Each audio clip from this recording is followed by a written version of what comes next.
अस्सलामुअलैकुम, जुम्मा मुबारक। आप देख रहे हैं नया दिन। मैं हूं आपके साथ मोहम्मद शुएब और मैं हूं किरण आफ्ताब। और आज जुमा है तो इसकी मुनासिबत से तो बात होगी, लेकिन उस सबसे पहले बड़ी डेवलपमेंट्स है। कहीं कहा जा रहा है कि ये है एहतिसाब और कहीं कहा जा रहा है कि ये एहतिसाब नहीं, हम तो हैं ज़ेरे अताब। तो आज हम ज़रा करेंगे इसके ऊपर खुल कर बात कि आखिर हो क्या रहा है पाकिस्तान भर में। तो जनाब, आज क्या होना है? मरियम नवाज आज एहतिसाब अदालत में पेश होंगी। मरियम नवाज को एवनफील्ड रेफरेंस में जाली ट्रस्ट डीड का जो मामला था ना, उसी पर बुलाया गया है। तो इस बारे में भी आपको अपडेट रखेंगे, आपको ज़रूर बताएंगे कि आज की अहम पेशी। और ये याद दिला दूं मैं आपको, नवाज शरीफ साहब उनको ये मशवरा दे चुके थे कि आप पेशी पे ज़रूर जाइएगा, छुट्टी ना मारिएगा। पापा ने बेटी को जो बात कही वो उसको मानेंगी, ऑनर करेंगी, और वो निकली भी हैं घर से। तो हम आपको ये सब कुछ भी बताएंगे। अच्छा, इसके अलावा एक और बात हुई है, वो बलूचिस्तान से मुतालिक है। ज़िला लसबेला, यहाँ गैस्ट्रो की वबा फैली तो इस पर काबू पाने के लिए इक़दामात भी किए गए। बलूचिस्तान हुकूमत की जानिब से ये हिदायत दी गई हैं, एलामिया जारी किया गया है कि वज़ीर आला बलूचिस्तान जाम कमाल उन्होंने हिदायत कर दी है, सेल कायम कर दिया गया है, अब लोगों को फौरी तौर पर फैसिलिटेट किया जाए। इमरजेंसी इस सिलसिले में नाफिज की गई है। सारे के सारे डॉक्टर्स को, मेडिकल स्टाफ को बुला लिया गया है। छुट्टियां सबकी मनसूख कर दी गई हैं, क्योंकि फौरी तौर पर इस मसले पर काबू पाना है और जो लोग मुतासिर हुए हैं उनको बचाना है। और जिना टर्मिनल से मुतालिक आपको बताएं कि गुज़श्ता रोज़ यहाँ बेसमेंट में शॉर्ट सर्किट हुआ था। कराची एयरपोर्ट, यहाँ पर कई दफातर की बिजली इनकी छुट्टी हो गई और कम से कम 1 घंटा ऐसा ही माहौल रहा और एसी भी नहीं चल रहे थे, तो जो लाउंज में लोग बैठे थे वो भी कुछ परेशान हुए। अच्छा भाई, एक और मामला कि जिसमें आपको लग रहा होगा कि जिनको पकड़ा गया है उनके पसीने छूट गए होंगे। LNG केस की मैं बात कर रही हूँ। साबिक़ वज़ीर-ए-आज़म शाहिद खाकान अब्बासी को इस्लामाबाद से लाहौर जाते हुए गिरफ्तार किया गया। शाहिद खाकान अब्बासी को एहतिसाब अदालत लाहौर से इनका राहदारी रिमांड भी हासिल किया गया। एक तरफ तो ये हुआ है, दूसरी तरफ दूसरा नाम है मिफ्ता इस्माइल का, तो इनको भी तलाश किया जाता रहा। अब ये कोशिश कर रहे हैं कि इनकी गिरफ्तारी नहीं हो। इस सिलसिले में ये कोशिश कर रहे हैं कि इनको बेल मिल जाए। इनकी कोशिशें, ये सारे मामलात आज हम आपके सामने रखेंगे। मुख्तलिफ शहरों का दिन कैसा होता है ये ज़रूर बताएंगे। नर्सेज ने एहतजाज किया था, उसकी अपडेट भी आपको ले देंगे। लेकिन इतनी सारी खबरें जो मैं आपको बताए चली जा रही हूँ ना, जिनके बारे में मैं ऑनलाइनर दिए चली जा रही हूँ, तो भैया इसके अलावा भी नया दिन की कुछ टॉप स्टोरीज होती हैं, तो वो आपको हम स्क्रीन के इस तरफ बाद में दिखाएंगे। पहले हम शोएब के ज़रिए आपको ये टॉप स्टोरीज बताएंगे।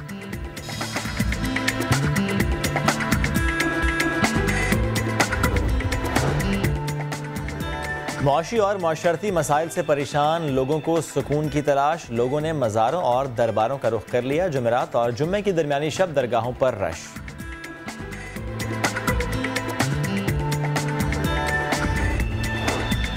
रोटी, आटा और कपड़ा, टैक्स नहीं लगा फिर भी कीमतें बढ़ गईं। जिम्मेदार हुकूमत है या फिर मुनाफाखोर दुकानदार? शहरी सवाल उठाने लगे। मखसूस ताजिर और दुकानदार हुकूमत को बदनाम कर रहे हैं। अवाम नाजायज मुनाफाखोरों के खिलाफ कंज्यूमर कोर्ट्स जाएं, कंज्यूमर एसोसिएशन का मशवरा।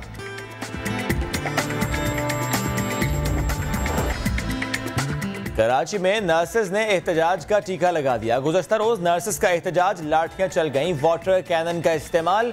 तहरीक इंसाफ की MPA दुआ भुट्टो भी जद में आ गईं। एहतजाज के दौरान क्या कुछ देखा, जानिए दुआ भुट्टो की जुबानी कुछ देर बाद। सिंध में आवारा कुत्तों के काटने के वाक़यात बढ़ने लगे। सांगड़ में भी 50 साल खातून कुत्ते के काटने से जिंदगी गंवा बैठी। रवा माह अंदरूने सिंध में अमवात 12 तक पहुंच गईं।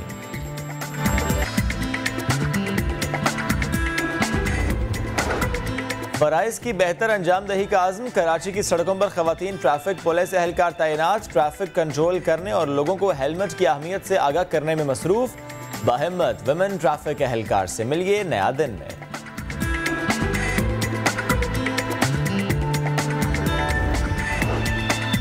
पाकिस्तान में बसता राजस्थान। भारतीय सकाफत के रंग और खुश जायका लिए सज गई है मुनफरद थाली। आज प्रोग्राम में कराएंगे कराची में मौजूद भारतीय तर्ज के होटल की सैर।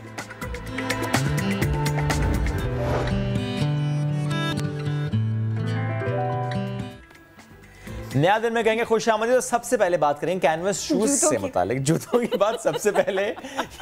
अच्छा, इसलिए बात पहले करें, इंटरेस्टिंग उसमें एलिमेंट है। उमूमन ये होता है ना, अगर ये कोई कहना कि जरा जूतों की बात करते हैं तो लोग कहते हैं ओ माय गॉड कुछ बुरा होने वाला है, लेकिन ये अच्छा है। लेकिन ये अच्छा है। इसमें कलरफुल जूते वो इस तरीके से हैं कि हैं तो वो वाइट, बट जब आप धूप में जाएंगे तो कलरफुल हो जाएंगे। तो ये अच्छा है ना कि पैसे आपने वाइट जूतों के दिए हैं, वो कलर रहे हैं, मैचिंग पर मैचिंग बन रही है। पिंक कलर भी है इसके अंदर, लेकिन पूरे पिंक क्यों नहीं है? 4 कलर्स हैं, ब्लू, ऑरेंज। अरे पिंक का तो छीटा भी काफी होता है, पिंक इतना प्यारा होता है। अच्छा, वैसे आम से कैनवस से ये बने हैं, बट वही बात है कि धूप में जाके जब रोशनी पड़ती है तो धूप लाइट मार के भी दिखा रहे हैं कि सिर्फ धूप नहीं, टॉर्च मारे तब भी इसमें कलर आएगा। चाइनीज 2 कंपनीज हैं जिन्होंने मिलकर ये जूते बनाए हैं और अब ये मार्केट में आ गए हैं। तो लेट्स सी। पिंक ही नहीं भाई, नीला, नारंगी, दहकता गुलाबी जो कि शॉकिंग पिंक है, वो भी लिया जा सकता है ना, इसमें देखा जा सकता है। तो कहते हैं ना वो चराग लेकर ढूंढो तो ये सामान तुमको ना मिलेगा, तो आप टॉर्च लेकर ढूंढे ऐसा जूता आपको ना मिलेगा। मिलेगा तो ये मिलेगा। चलिए बढ़ते हैं आगे, आगे प्लीज, जल्दी जल्दी खबर शामिल करेंगे। कैनेडियन माहिरीन इन्होंने दिल के करीब ही एक नया सेल दरियाफ्त किया है जो दिल की मरम्मत करके इंसानों को जिंदा रख सकता है। यानी कि अगर हार्ट अटैक या दिल का कोई और मसला हो तो वो खुलिया ऐसा है कि वो उसे ठीक कर सकता है। यूनिवर्सिटी ऑफ कैलगरी के माहिरीन के मुताबिक इस दरियाफ्त से न सिर्फ मौलिजीन बल्कि जो सर्जन हजरात हैं उनके लिए भी इलाज करना, सर्जरी करना और उस सिलसिले में जो नए तरीके आ रहे हैं, नए प्रोसीजर हैं, उसके जरिए मुमकिन होगा। तो जो थोड़ी रिसर्च भी शेयर करते हैं, हम दिल से मुताल्लिक़ अगर जिक्र करें तो दिल के गिर्द पेरिकार्डियम होता है, ये एक थैली है और इसके अंदर पेरिकार्डियल फ्लूइड होता है और इस पेरिकार्डियल फ्लूइड के अंदर ही बेसिकली ये सारी तहकीक हुई है, उस माया को ही समझने की कोशिश की गई और फिर ये सेल जो इस तहकीक से सामने आया तो उसका कुछ इसको रिसर्च करने के दौरान देखा चूहों पर भी रिसर्च की गई, कुछ इंसानों पर भी रिसर्च की गई और उसके बाद अब ये बताया जा रहा है कि वो खुलिया बड़ा ज़रूरी, बड़ा अहम है। और अभी कोई डैमेज होता है ना तो ये फौरी तौर पर डैमेज वाली जगह पर, नुकसान वाली जगह पर पहुंचकर इसका काम ही यही है कि उसको ना सही करे फौरी तौर पर, और ये अपना किरदार इसी सिलसिले में अदा करते हैं। तो भैया ये रिसर्च तो हमने आपको बता दी, अब हम आपको ना ऐसी बात बताते हैं कि आपको लगेगा कि ये तो फिल्मों का सा तस्करा है, साइंस फिक्शन मूवीज जैसा।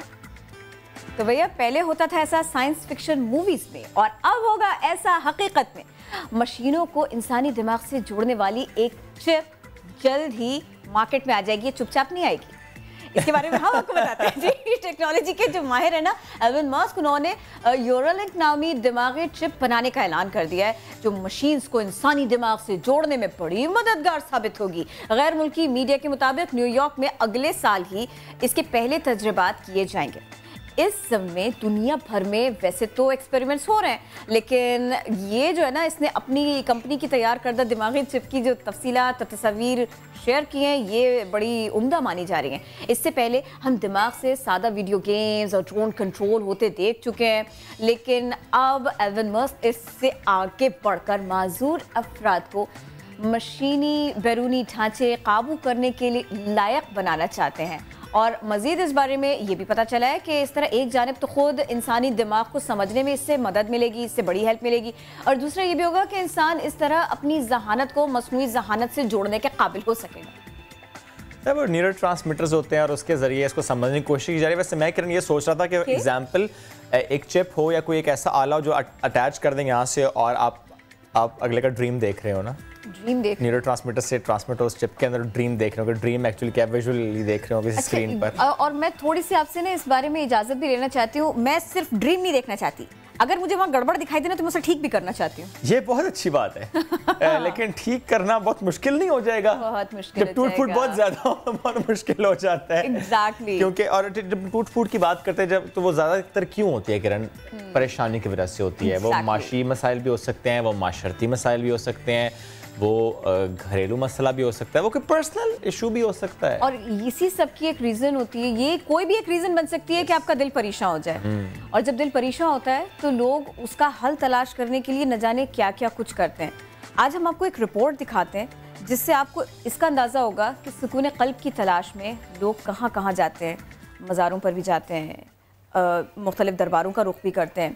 जुमेरात और जुमे का दिन ये ऐसे 2 दिन होते हैं कि इसमें तो लोग लाजमी इसकी जो दरमियानी शब होती है ख़ास तौर पर वहाँ रश बढ़ जाता है, मामूल से ज़्यादा रश बढ़ जाता है। 2 दिन जनाब, जुमेरात और जुमा ख़ास तौर पर इन दिनों में सुकून क़ल्ब की तलाश में लोग क्या करते हैं, आज हम आपको लाहौर से इसी बारे में मोहम्मद अली जड़ की रिपोर्ट दिखाते हैं।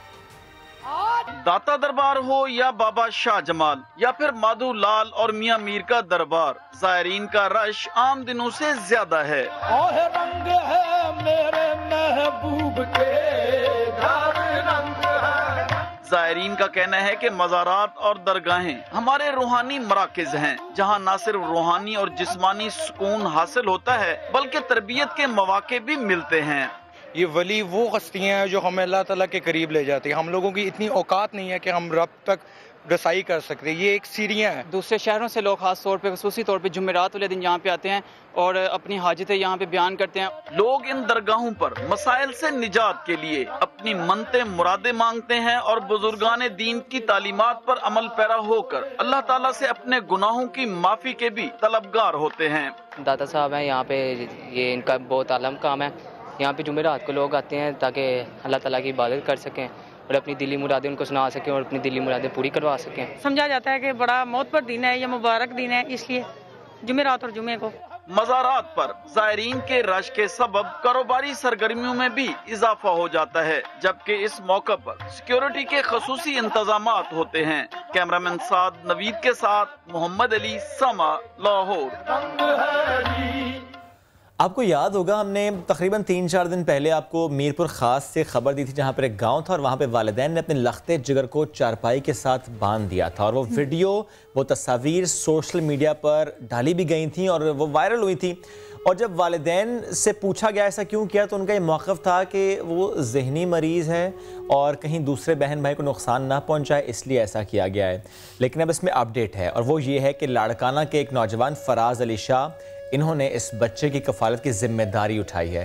फ़राज़ बच्चे के घर गए और ना सिर्फ कपड़े दिए बल्कि तहाइफ़ दिए और आगे कभी सोचा, और वो ये था कि वो कहते हैं कि जल्द हैदराबाद के जो स्पेशल चिल्ड्रन स्कूल है वहाँ पर इसका एडमिशन कराएंगे ताकि वो आइंदा की जो ज़िंदगी है वो बेहतर तरीके से गुजार सके, अपने आप को बेहतर तरीके से मैनेज कर सके। अल्लाह करे ऐसे ही हो। अच्छा भाई, इससे पहले हमने आपको बताया था, हमने आपको अभी रिपोर्ट दिखाई थी जिसमें हमने आपको बताया था कि जुमेरात को क्या होता है, जुमे को क्या होता है। और जब मैं बात कर रही थी प्रोग्राम के आगाज़ में तो मैंने आपको बताया था कि जुमेरात को क्या हुआ और जुमे को क्या होने जा रहा है। तो एक और जुमा आ गया, बड़ी पेशी का वक्त आ गया। एवनफील्ड रेफरेंस में जाली ट्रस्ट डीड केस, इसमें मरियम नवाज के खिलाफ समाअत है आज एहतसाब अदालत में। मरियम नवाज जाती उम्रा से इस्लामाबाद रवाना हुई तो कारकुनों ने नारों की गूंज में उन्हें अलविदा कहा और इस मौके पर सदका भी दिया गया। और गुज़श्ता रोज नैब ने LNG केस में नून लीग के सीनियर नायब सदर और साबिक वज़ीर-ए-आज़म शाहिद खाकान अब्बासी इन्हें गिरफ्तार कर लिया। साबिक वज़ीर-ए-आज़म को नैब इस्लामाबाद ऑफिस मुंतकिल कर दिया गया, जहां से आज एहतसाब अदालत में पेश किया जाएगा। साबिक वज़ीर ख़जाना मिफ्ता इस्माइल और साबिक MD PSO इमरानुल हक के वारंट भी जारी कर दिए गए। और ये भी हमने देखा कि मिफ्ता इस्माइल के घर छापा मारा गया, स्पेसिफिकली कराची का इलाका जहाँ पे उनके घर गए, तार काट दिए। मुझे समझ नहीं कि तार काटने की वजह क्या थी, गिरफ्तारी के लिए गए थे तो तार क्यों काटे। एनीवेज इस पर बात करेंगे। सीनियर एंकर पर्सन अंबर शमसी ने हमें ज्वाइन किया। अंबर, थैंक यू। अंबर, नैब की ये ताबड़तोड़ कार्रवाइयाँ हैं, गिरफ्तारियाँ जो हम देख रहे हैं, और ये एंटिसिपेट भी किया जा रहा था कि शायद खाकान अब्बासी को गिरफ्तार किया जाएगा, लेकिन साथ ही हम देख रहे हैं कि मिफ्ता इस्माइल इनको भी हिरासत में लिया जाना है और इसीलिए गुज़श्ता रोज़ छापे मारे गए। लेकिन हमने देखा वो CCTV कैमरे की जो वायर्स थी वो भी काटी गई। क्या कहेंगी इस पर आप?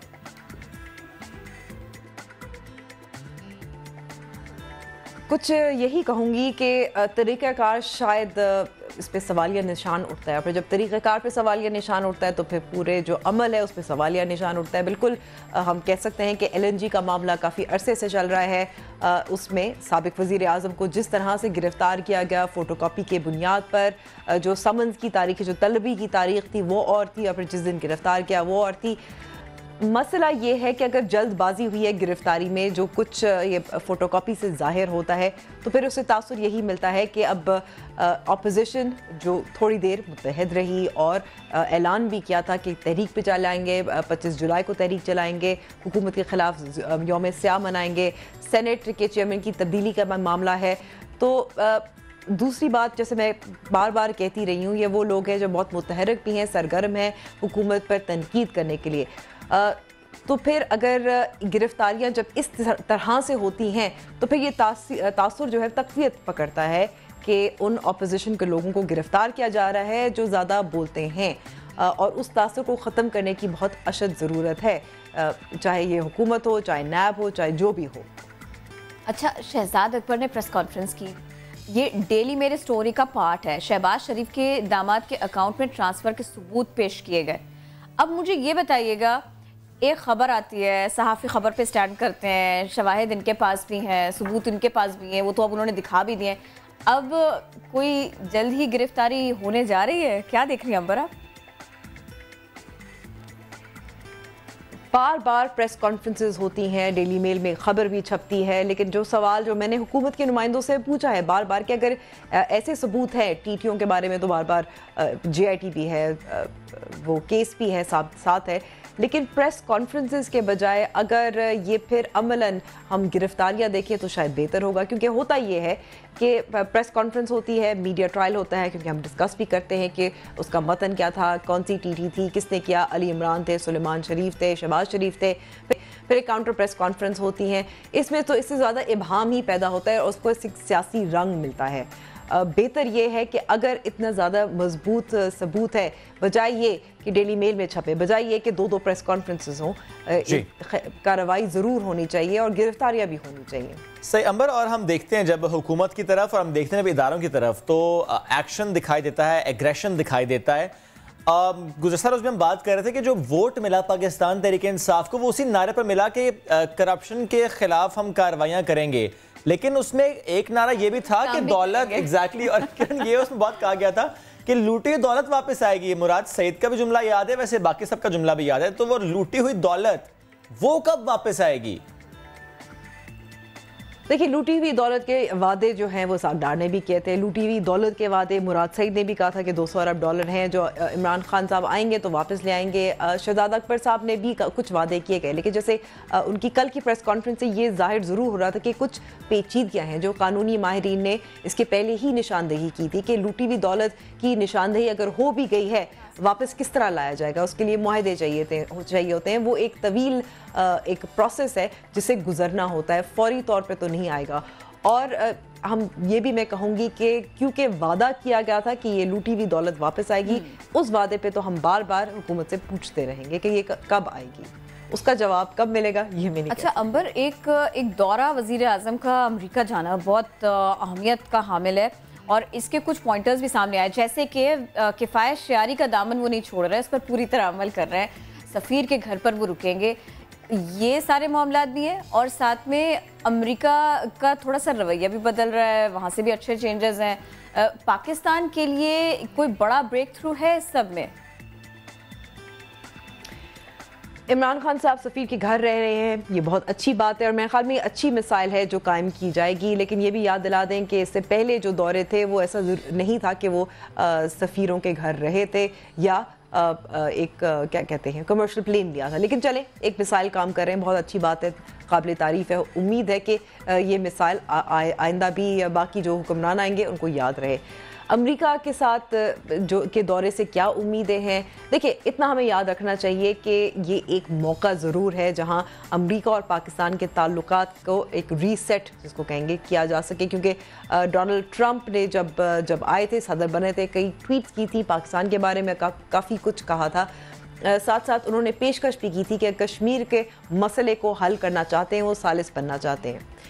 उम्मीदें हम ये कह सकते हैं कि मफाद होता है हर मुल्क का। इस वक्त अमेरिका का क्या इंटरेस्ट है, वो ये इंटरेस्ट है कि वो अफ़गानिस्तान से निकलना चाहते हैं, फ़ौजियों का इनखला चाहते हैं, एग्ज़िट चाहते हैं, जिसके लिए पाकिस्तान मदद भी कर रहा है और पाकिस्तान की तारीफ़ भी हो रही है। लेकिन जब तक वो वन पॉइंट जो है उनको मिलता नहीं है, वो पाकिस्तान पर किसी ना किसी तरीके से दबाव भी डालते रहेंगे। दूसरा मामला हमें याद रखना चाहिए कि बहुत सारे लोगों को उम्मीदें हैं कि इमरान खान साहब जब जाएंगे अमेरिका और मुलाकात करेंगे डोनाल्ड ट्रंप से, तो वो डॉक्टर आफिया सिद्दीकी की भी बात करेंगे। बहुत शुक्रिया, आप हमारे साथ थी। एक जुमला आपका बड़ा मुझे अच्छा लगा, दिलचस्प लगा। जिस किफ़ायत शायरी का मुजाहरा वज़ीर आज़म कर रहे हैं वो दूसरे लोग भी, बाद को आने वाले लोग भी याद रखें। और हम चूँकि दूध के जले हैं, छाछ भी फूक के पीते, तो हम तो ये भी दुआ करते हैं कि वज़ीर आज़म आगे दिनों में ना खुद भी याद रखें कि उनको किफ़ायत शायरी करना थी। तो तब्दीली होते हुए देर नहीं लगती क्योंकि एग्जैक्टली। लेकिन अभी किरण, जिस तरह हम बात भी पहले करते हैं गिरफ्तारों से मुताल्लिक, तो अभी एक अहम खबर आ गई है मिफ्ता इस्माइल से मुताल्लिक। उन्होंने सिंध हाई कोर्ट में हिफाजती ज़मानत के लिए दरख्वास्त दायर कर दी। उसमें मौक़िफ़ इख्तियार किया गया है कि नैब तहकीकात का सामना करने के लिए तैयार हूँ, और साथ ही लिखा है उन्होंने उसमें कि नैब कार्रवाई बदनीयती पर मबनी है, गिरफ्तारी का खदशा है, हिफाजती ज़मानत दी जाए। इस पर बात करेंगे। इरफानुल हक हमें ज्वाइन कर चुके हैं। इरफानुल हक, मिफ्ता इस्माइल का मौक़िफ़ डिटेल से बताइएगा। शुएब, मिफ्ता इस्माइल ने जो अपनी आईनी दरख्वास्त दायर की है हिफाजती ज़मानत के लिए, उसमें उनका कहना है कि जो मुस्लिम लीग नून है दरअसल उसे इंतकामी कार्रवाई का निशाना बनाया जा रहा है, और नैब ने जो ये कार्रवाई शुरू कर रखी है वो उसमें ताउन करने के लिए तैयार हैं, मगर उन्हें क्योंकि गिरफ्तारी का खदशा है इसलिए उनकी हिफाजती ज़मानत मंजूर की जाए। उनका ये कहना है कि जो स्कैंडल है, एल स्कैंडल, और जो नैब की तहकीकात है उसमें उसका कोई ताल्लुक नहीं है मिफ्ता इस्माइल से, दरख्वास्त गुजार का। और दरख्वास्त गुजार का ये भी कहना है कि हमें हिफाजती ज़मानत मंजूर की जाए, मैं इंक्वायरी में नैब के सामने पेश होने के लिए तैयार हूँ। चूँकि ये बदनीयती पर मबनी नैब की कार्रवाई है और मुसलसल इंतकामी कार्रवाई की जा रही है, इसलिए गिरफ्तारी का खदशा है और इंसाफ की तवक्को अदालत से है, इसलिए वो यहाँ आए हैं। उन्होंने अपनी आईनी दरख्वास्त हिफाजती ज़मानत के लिए दायर कर दी है और फौरी समाअत की दरख्वास्त भी दायर की गई है, और इम्कान है कि आज ही इस दरख्वास्त की समाअत की जाएगी। शुक्रिया इरफान, आप हमें अपडेट कर रहे थे इस मामले पर। तो आपको नया दिन के नाजरीन को, समा के नाजरीन को हम अपडेट रखेंगे, लेकिन ज़रा आगे बढ़ेंगे। गुज़िश्ता रोज़ क्या हुआ था कुछ, उसकी बात अभी कर लेते हैं। कराची प्रेस क्लब पर 14 रोज़ धरने दिए, इसके बाद भी सुनवाई न हुई। फिर नर्सेस का पारा हुआ हाई, वज़ीर आला हाउस जाने की उन्होंने कोशिश की तो पुलिस दीवार बन गई, वाटर कैनन का इस्तेमाल किया गया, पीटीआई एमपीएस को भी ना बख्शा गया, दुआ भुट्टो से हाथापाई तक हुई थी। ताहम रात गए कराची प्रेस क्लब पर एहतजाजी नर्सेज और हुकूमत सिंध के मुज़ाकरात हुए कामयाब। मीडिया से गुफ्तगू में मुशीर इत्तलात सिंध मुर्तज़ा वहाब का कहना था नर्सेज के मुतालिबात से मुतालिक नोटिफिकेशन इसी सिलसिले में जारी कर दिया गया। इसी पर मजीद बात करेंगे। रहनुमा पीटीआई दुआ भुट्टो में ज्वाइन कर चुके हैं। Thank you so very much. कैसी हैं आप? ठीक ठाक। इनके सवाल अपनी जगह, लेकिन मुझे जरा ना कल का एक थोड़ा सा ना मुख्तसरन हमको ये बताइएगा कल क्या हुआ था। पहले तो सबसे पहले आपका बहुत शुक्रिया, आपने इस मौजू पे मुझे यहाँ पर इनवाइट किया, क्योंकि मैं इस पर ख़ुद बात करना चाहती थी। ये ख़वातीन का ख़ास तौर पे और बहुत ही मतलब ऐसा मौजू है जिस तरह से कल हुआ। मैं सबसे पहले तो उसकी मज़म्मत करती हूँ कि सारी ख़वातीन के साथ जो हुआ, मेरे साथ तो हम तो उनके नुमाइंदे हैं ना, उन्होंने हम वो क्यों डंडे खाएं, वो क्यों, उनके ऊपर क्यों शेलिंग, उनके ऊपर क्यों है ना पानी फेंका जाए, हम उनके नुमाइंदे हैं ना, हमें मारे। उन्होंने किया लास्ट टाइम भी, पहले भी जब हम हैदराबाद से रैली ला रहे थे तब भी इन्होंने मुझे अरेस्ट किया था, इन्होंने मेरे पे लाठी चार्ज किया था। और कल जिस तरह से इन्होंने एक बदतमीज़ी, इस सिंध हुकूमत जो है वो बेशरम हुकूमत हो गई है, अब वो बिल्कुल खुलकर आ गई हैं। इज़्ज़त की बात करते हैं, अपनी आसफा की बात करते हैं, अपनी बख्तावर की बात करते हैं। वो जो बेटियाँ जो 15 दिन से बैठी हुई, उनकी इज़्ज़त का ख्याल नहीं आया, उनके ऊपर आपने किस तरह से, किस प्रेशर से आपने पानी डलवाया, उनको इतनी भी शर्म नहीं आई कि उनकी चादर कहाँ है, उनका दुपट्टा कहाँ है। पूरी मीडिया ने देखा है, सिर्फ मैं इस बात के लिए नहीं, पूरी मीडिया वहाँ पर गवाह थी और पूरी मीडिया शर्मसार हो रही थी इनकी इस हरकत के ऊपर कि उन्होंने किसी लेडीज़ का ख्याल नहीं किया। और मुझे बहुत अफसोस के साथ कहना पड़ा है कि आसफा जो अपने डाकू बाप को, मैं इसमें कहने के लिए बिल्कुल भी मैं शर्मसार नहीं हूँ, क्योंकि वो हैं करप्ट इंसान को बचाने के लिए पहुँच जाते हैं, करप्ट इंसान से बात करने के लिए पहुँच जाते हैं, उनके दिफा के लिए पहुँच जाते हैं। वो जो सिंध की माएँ बहनें जिन्होंने इनको वोट किया, जिन्होंने इन्हें वोट दिया, जिसकी वजह से असेंबली में बैठे हुए, उनको पूछने तक नहीं आए। उनको मैं आपसे ना बुनियादी तौर से यही पूछना चाह रही हूँ। देखिए, धरना उन्होंने दिया नर्सेज ने, बिल्कुल, उसके बाद में कल ऐसा मामला क्या हुआ था, बात बिगड़ी इस कदर कहाँ थी कि फिर पुलिस आ गई रास्ते में, फिर उन्होंने कोई वार्निंग दी थी, पहले उन्होंने कहा था कि आप आगे मत जाइए वरना हम वाटर कैनन का इस्तेमाल करेंगे, ऐसा कुछ नहीं हुआ कल? देखें, ऐसा कुछ भी नहीं हुआ। वो तो वाटर कैनन को देखकर वो ऐसे हो गए थे, हमें तो कुछ पता ही नहीं है, जैसे ये तो आसमान से उतर के एकदम यहाँ पर खड़ी हो गई गाड़ी। इस तरह उन्होंने रिएक्ट किया था। कुछ नहीं था, पुरअमन तरीके से जा रहे थे, पूरा मीडिया गवाह है, पुरअमन तरीके से जा रहे थे। ख़वातीन क्या करेंगी? और लेडीज़ पुलिस ने कुछ नहीं किया, वो तो अपने जो उनकी एक ड्यूटी है वो अपने आप को हमें रोक रही थी, लेकिन पीछे से जो इनके गुंडे खड़े हुए थे, जो इनके पुलिस वर्दी में गुंडे खड़े हुए थे, बाकायदा उन्होंने बदतमीज़ी की है, बाकायदा ख़वातीन से हाथापाई की है, मेरे से हाथापाई की है, मेरे पैरों में लगी है। मुझे वॉशर कैनल के प्रेशर से मैं ऐसा गिरी हूँ कि मैं उड़कर मैं फुटपाथ पे जाके गिरी हूँ और चादर दुपट्टे पता नहीं कहाँ ज़ाहिर है। उन्होंने मुझे टारगेट किया, उन्होंने सामने से प्रेशर ऐसा रखा कि आवाम आ रही है। उसके बाद जब मैं करीब आ गई हूँ, उन्होंने इतनी प्रेशर, बिल्कुल फुल प्रेशर दे दिया कि मैं जाके उड़कर, उनको कोई शर्म नहीं आई, कोई हया, कोई जिसकी इतनी बड़ी बड़ी बातें करते हैं। पुरअमन तरीके से जा रहे थे, पुरअमन तरीके से हम सारी ख़वातीन जा रहे थे। अच्छा, अब तो ये है कि मुर्तज़ा वहाब साहब ने भी उनसे बात की और उतना गुस्सा नहीं रहा है। आपके इल्म में है ये सारी बात? और क्या आपसे कोई राबिता किया गया, कहीं से किसी ने कोई तसल्ली दी, कोई बात की? देखिए, जब उनको तो इतनी तो शर्म आई नहीं कि उनकी पुलिस ने, उनके लोगों ने ख़वातीन के ऊपर वाटर कैनन जिस तरह से उन्होंने चलाए और जिस तरह से तजलील की, बेइज्जती की, उस पर तो उन्होंने वहाँ पे मुआज़रत करने का भी उन्होंने जो है एक अपने अंदर कोई लचक नहीं लाए। उन्होंने बात करना भी मुनासिब नहीं समझा। मैं वहाँ खड़ी हुई थी, मुर्तज़ा वहाब वहाँ खड़े हुए थे, तो उनका हक, उनका राइट, उनको चाहिए था कि वो वहाँ पे ख़वातीन खड़ी हुई थी, उनसे माजरत करते। पूरी मीडिया ने दिखाया, उन्होंने तो उनसे बात करना, ख़वातीन बुलाती रहीं कि आप इधर आएँ, आप हमसे बात करें। उन्होंने देखना तक उनको मुनासिब नहीं समझा और ये पूरी सिंध ने देख लिया। सही, ये शर्म की बात करते हैं, इज्जत की बात करते हैं, अपनी बेटियों की बात करते हैं। पूरे सिंध ने कल देख लिया जिस तरह से इन्होंने बेइज्जती की है। और जो नर्सेज जिनके लिए हम लोग चल रहे थे, साथ हम लोग जा रहे थे, उन्होंने हलीम आदर शेख साहब ने 2 दिन पहले उनसे वादा किया था कि हम आपके साथ खड़े हैं, आप लोग चले, लेकिन उन्हें अचानक घोटकी जाना पड़ा। घोटकी के भी इलेक्शन चल रहे हैं। मैं ये कहना चाहती हूँ कि आप सब जो घोटकी पहुँच गए, जिसको देखो घोटकी, पीपल्स पार्टी के जिस ओहदेदार को देखो घोटकी पहुँचा, इलेक्शन है ना, मतलब आपने कमाना है, भर्तियां करनी है, सब कुछ करना है, तो इन माए बहनों को क्यों नहीं पूछा? और इनके हवाले से जब दुआ हम बात करें तो मुझे ये भी बताएं कि पहले भी तो नोटिफिकेशन हुआ था, रिटर्न में पहले भी दिया गया था, जो भी इनके रिजर्वेशंस थी उस पर भी हल नहीं कुछ हुआ। दैट्स व्हाई नर्सेस जो है दोबारा निकले और वो एहतजाज कर रही हैं। देखें, वो सिर्फ लॉलीपॉप दे रहे थे नर्सेस को, तो अब का नोटिफिकेशन है ये भी एक लॉलीपॉप है आपको लगता है? अब इन्होंने देखते हैं, उन्होंने कॉल दी है, उन्होंने कहा है कि 2:30 बजे तक, 24 घंटे का कल टाइम दिया था कि 2:30 बजे तक अगर ये मसला हल होता है तो हम 24 घंटे का टाइम दें। 2:30 बजे का दिए, अगर नहीं दिया फिर से हम निकलेंगे। लेट्स सी अब क्या होता है। मुझे अब जरा सा से उनका लाइन ऑफ एक्शन हो ही रहा है जो बिल्कुल जो नर्सेस का फैसला यही है कि अगर 2:30 बजे का टाइम दिए, नहीं हुआ तो हम फिर निकलेंगे। मैंने कहा हम साथ हैं, क्योंकि ज़ाहिर आप कह भी रहे हैं कि आप आवाम की नुमाइंदा हैं।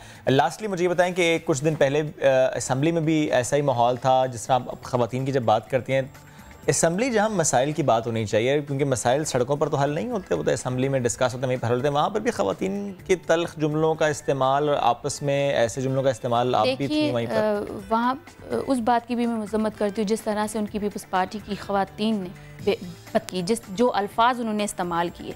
ज़ाहिर है जो हमारी सिंध की माएँ बहनों के लिए बात करेंगे, मैं तो नहीं छोड़ूंगी, मैं तो उन्हें नहीं छोड़ूंगी, सीधी बात है। ये भुट्टो तो उन्हें नहीं छोड़ेगी, लड़काना की भुट्टो नहीं छोड़ेगी, ये नहीं छोड़ेगी, ये तो उनको जवाब दे करेगी। जैसी जुबान इस्तेमाल करेंगे, जुबान सबके मुंह में। हमें हमारे लीडर ने ये नहीं सिखाया कि आप खड़े होकर आप शेरवानियाँ और शरारे गरारे आप गिनवा दें, हमारे लीडर ने ये नहीं सिखाया। लेकिन जब आप लीडर्स पे बात करेंगी, आप जब सिंध की माएँ बहनों के लिए बात करेंगी, तो हमारे लीडर ने ये सिखाया है कि आवाम के आप नुमाइंदे हैं, तो आप इनको जवाब देंगे, जरूर देंगे। ठीक है, दुआ Bhutto, thank you so very much. आप साथ मौजूद थी, एक अहम मौजू था नर्सेस से मुताल्लिक, और लेट्स सी कि अब हल होता है नहीं, क्योंकि 14 दिन से वो लोग एहतजाज कर रहे हैं और पहली बार नहीं एहतजाज कर रहे, कि पहले भी एहतजाज किया था और वो कहते हैं कि पहले भी यकीन दहानी कराई गई थी कि मामला हल होंगे, लेकिन हुए नहीं थे। और अभी भी एक अल्टीमेटम है। अच्छा, हमने आपको बताया था कि हम महंगाई जो है ना, ये हमारा दामन नहीं छोड़ रही, हम भी इसका जो है ना वो पल्लू पकड़ के चल रहे हैं। कहाँ पर महंगाई हो रही है, हम ये आपको रोज बताने की कोशिश करते हैं। हाई महंगाई हर कोई कर रहा है। क्या वाकई महंगाई हुई है?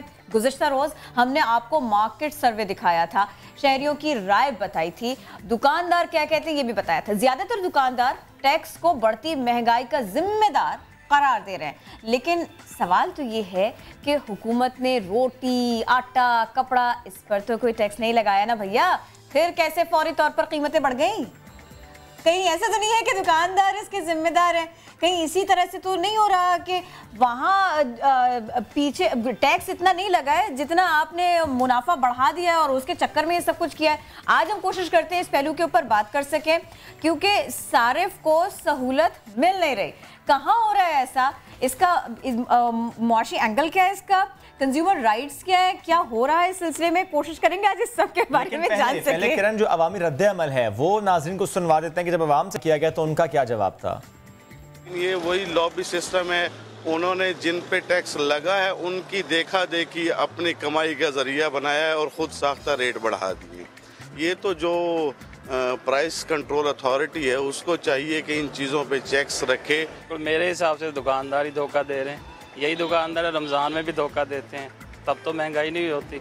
100 रुपये की चीज़ 200 रुपये में दे रहे होते हैं। तो अब वही दुकानदार है, वही तबका फ़ायदा उठा रहा है। मेरे ख्याल में तो खान साहब अभी तक सही जा रहे हैं, उनको टाइम देना चाहिए ताकि हम लोग कोई अच्छी गवर्नमेंट हम भी इंजॉय कर सकें। गुड गवर्नेंस देना हुकूमत की जिम्मेदारी है, आवाम को रिलीफ देना हुकूमत की बुनियादी जिम्मेदारी है। हुकूमत को चाहिए कि वो खुद मैदान में अपनी प्राइस कंट्रोल कमेटियों को, मजिस्ट्रेटों को बाहर निकाले, लोगों के खिलाफ अगर नाजायज़ मुनाफाखोरों के खिलाफ कार्रवाई करे और आवाम को यकीनी बनाए कि उनको सस्ती अशिया मिलनी चाहिए। अभी तक ये कन्फ्यूज़न मौजूद है कि हुकूमत कह रही है कि हमने टैक्स नहीं लगाया, मगर दुकानदारों ने, ताजरों ने जो है ये रेट जो है बढ़ा दिए हैं। खास ताजरों ने क्या रेट बढ़ाए, जो मिल ऑनर हैं उन्होंने रेट बढ़ा दिए हैं। जब तक हुकूमत इस कन्फ्यूजन को ख़त्म नहीं करती, अगर उन्होंने ये टैक्स नहीं लगाए तो फिर उनके खिलाफ सख्त से सख्त कार्रवाई क्यों नहीं कर रही है हुकूमत? ये एक जानबूझ के एक हाइप क्रिएट करके ब्लैक मार्केटिंग को प्रमोट किया जा रहा है और लोग ये इटसेल्फ इस पे गवर्नमेंट को क्रिटिसाइज तो कर रहे हैं, लेकिन ये मुनाफा उनकी जेबों में जा रहा है, जिस पे they are not paying a single rupee in lieu of taxes to government. हम गवर्नमेंट से यही सवाल करते हैं, भाई जिन चीज़ों पे आप कह रहे हैं टैक्स नहीं लगे, लेकिन दुकानदारों ने तो हर चीज़ महंगी कर दी है। कपड़ा भी महंगा हो गया, रोटी भी महंगी होगी, हर चीज़ महंगी हो गई है। मिडिल क्लास वाले लोग ज़्यादातर यहाँ पर रहते हैं, उसके लिए बहुत मसला होता है। तकरीबन चीनी का भाव अगर आप देख ले, आटा का भाव देख ले, तो ये हुकूमत की वजह से नहीं है, लेकिन हुकूमत को चाहिए कि वो यहाँ पर स्टैंड ले सके। हुकूमत ने तो अभी तक टैक्स नहीं लगाया, ये खुद ब खुद दुकानदार भी अपने मनमानियाँ करते हैं और जो भी महंगाई है हर कोई अपने तरफ से महंगाई करते हैं।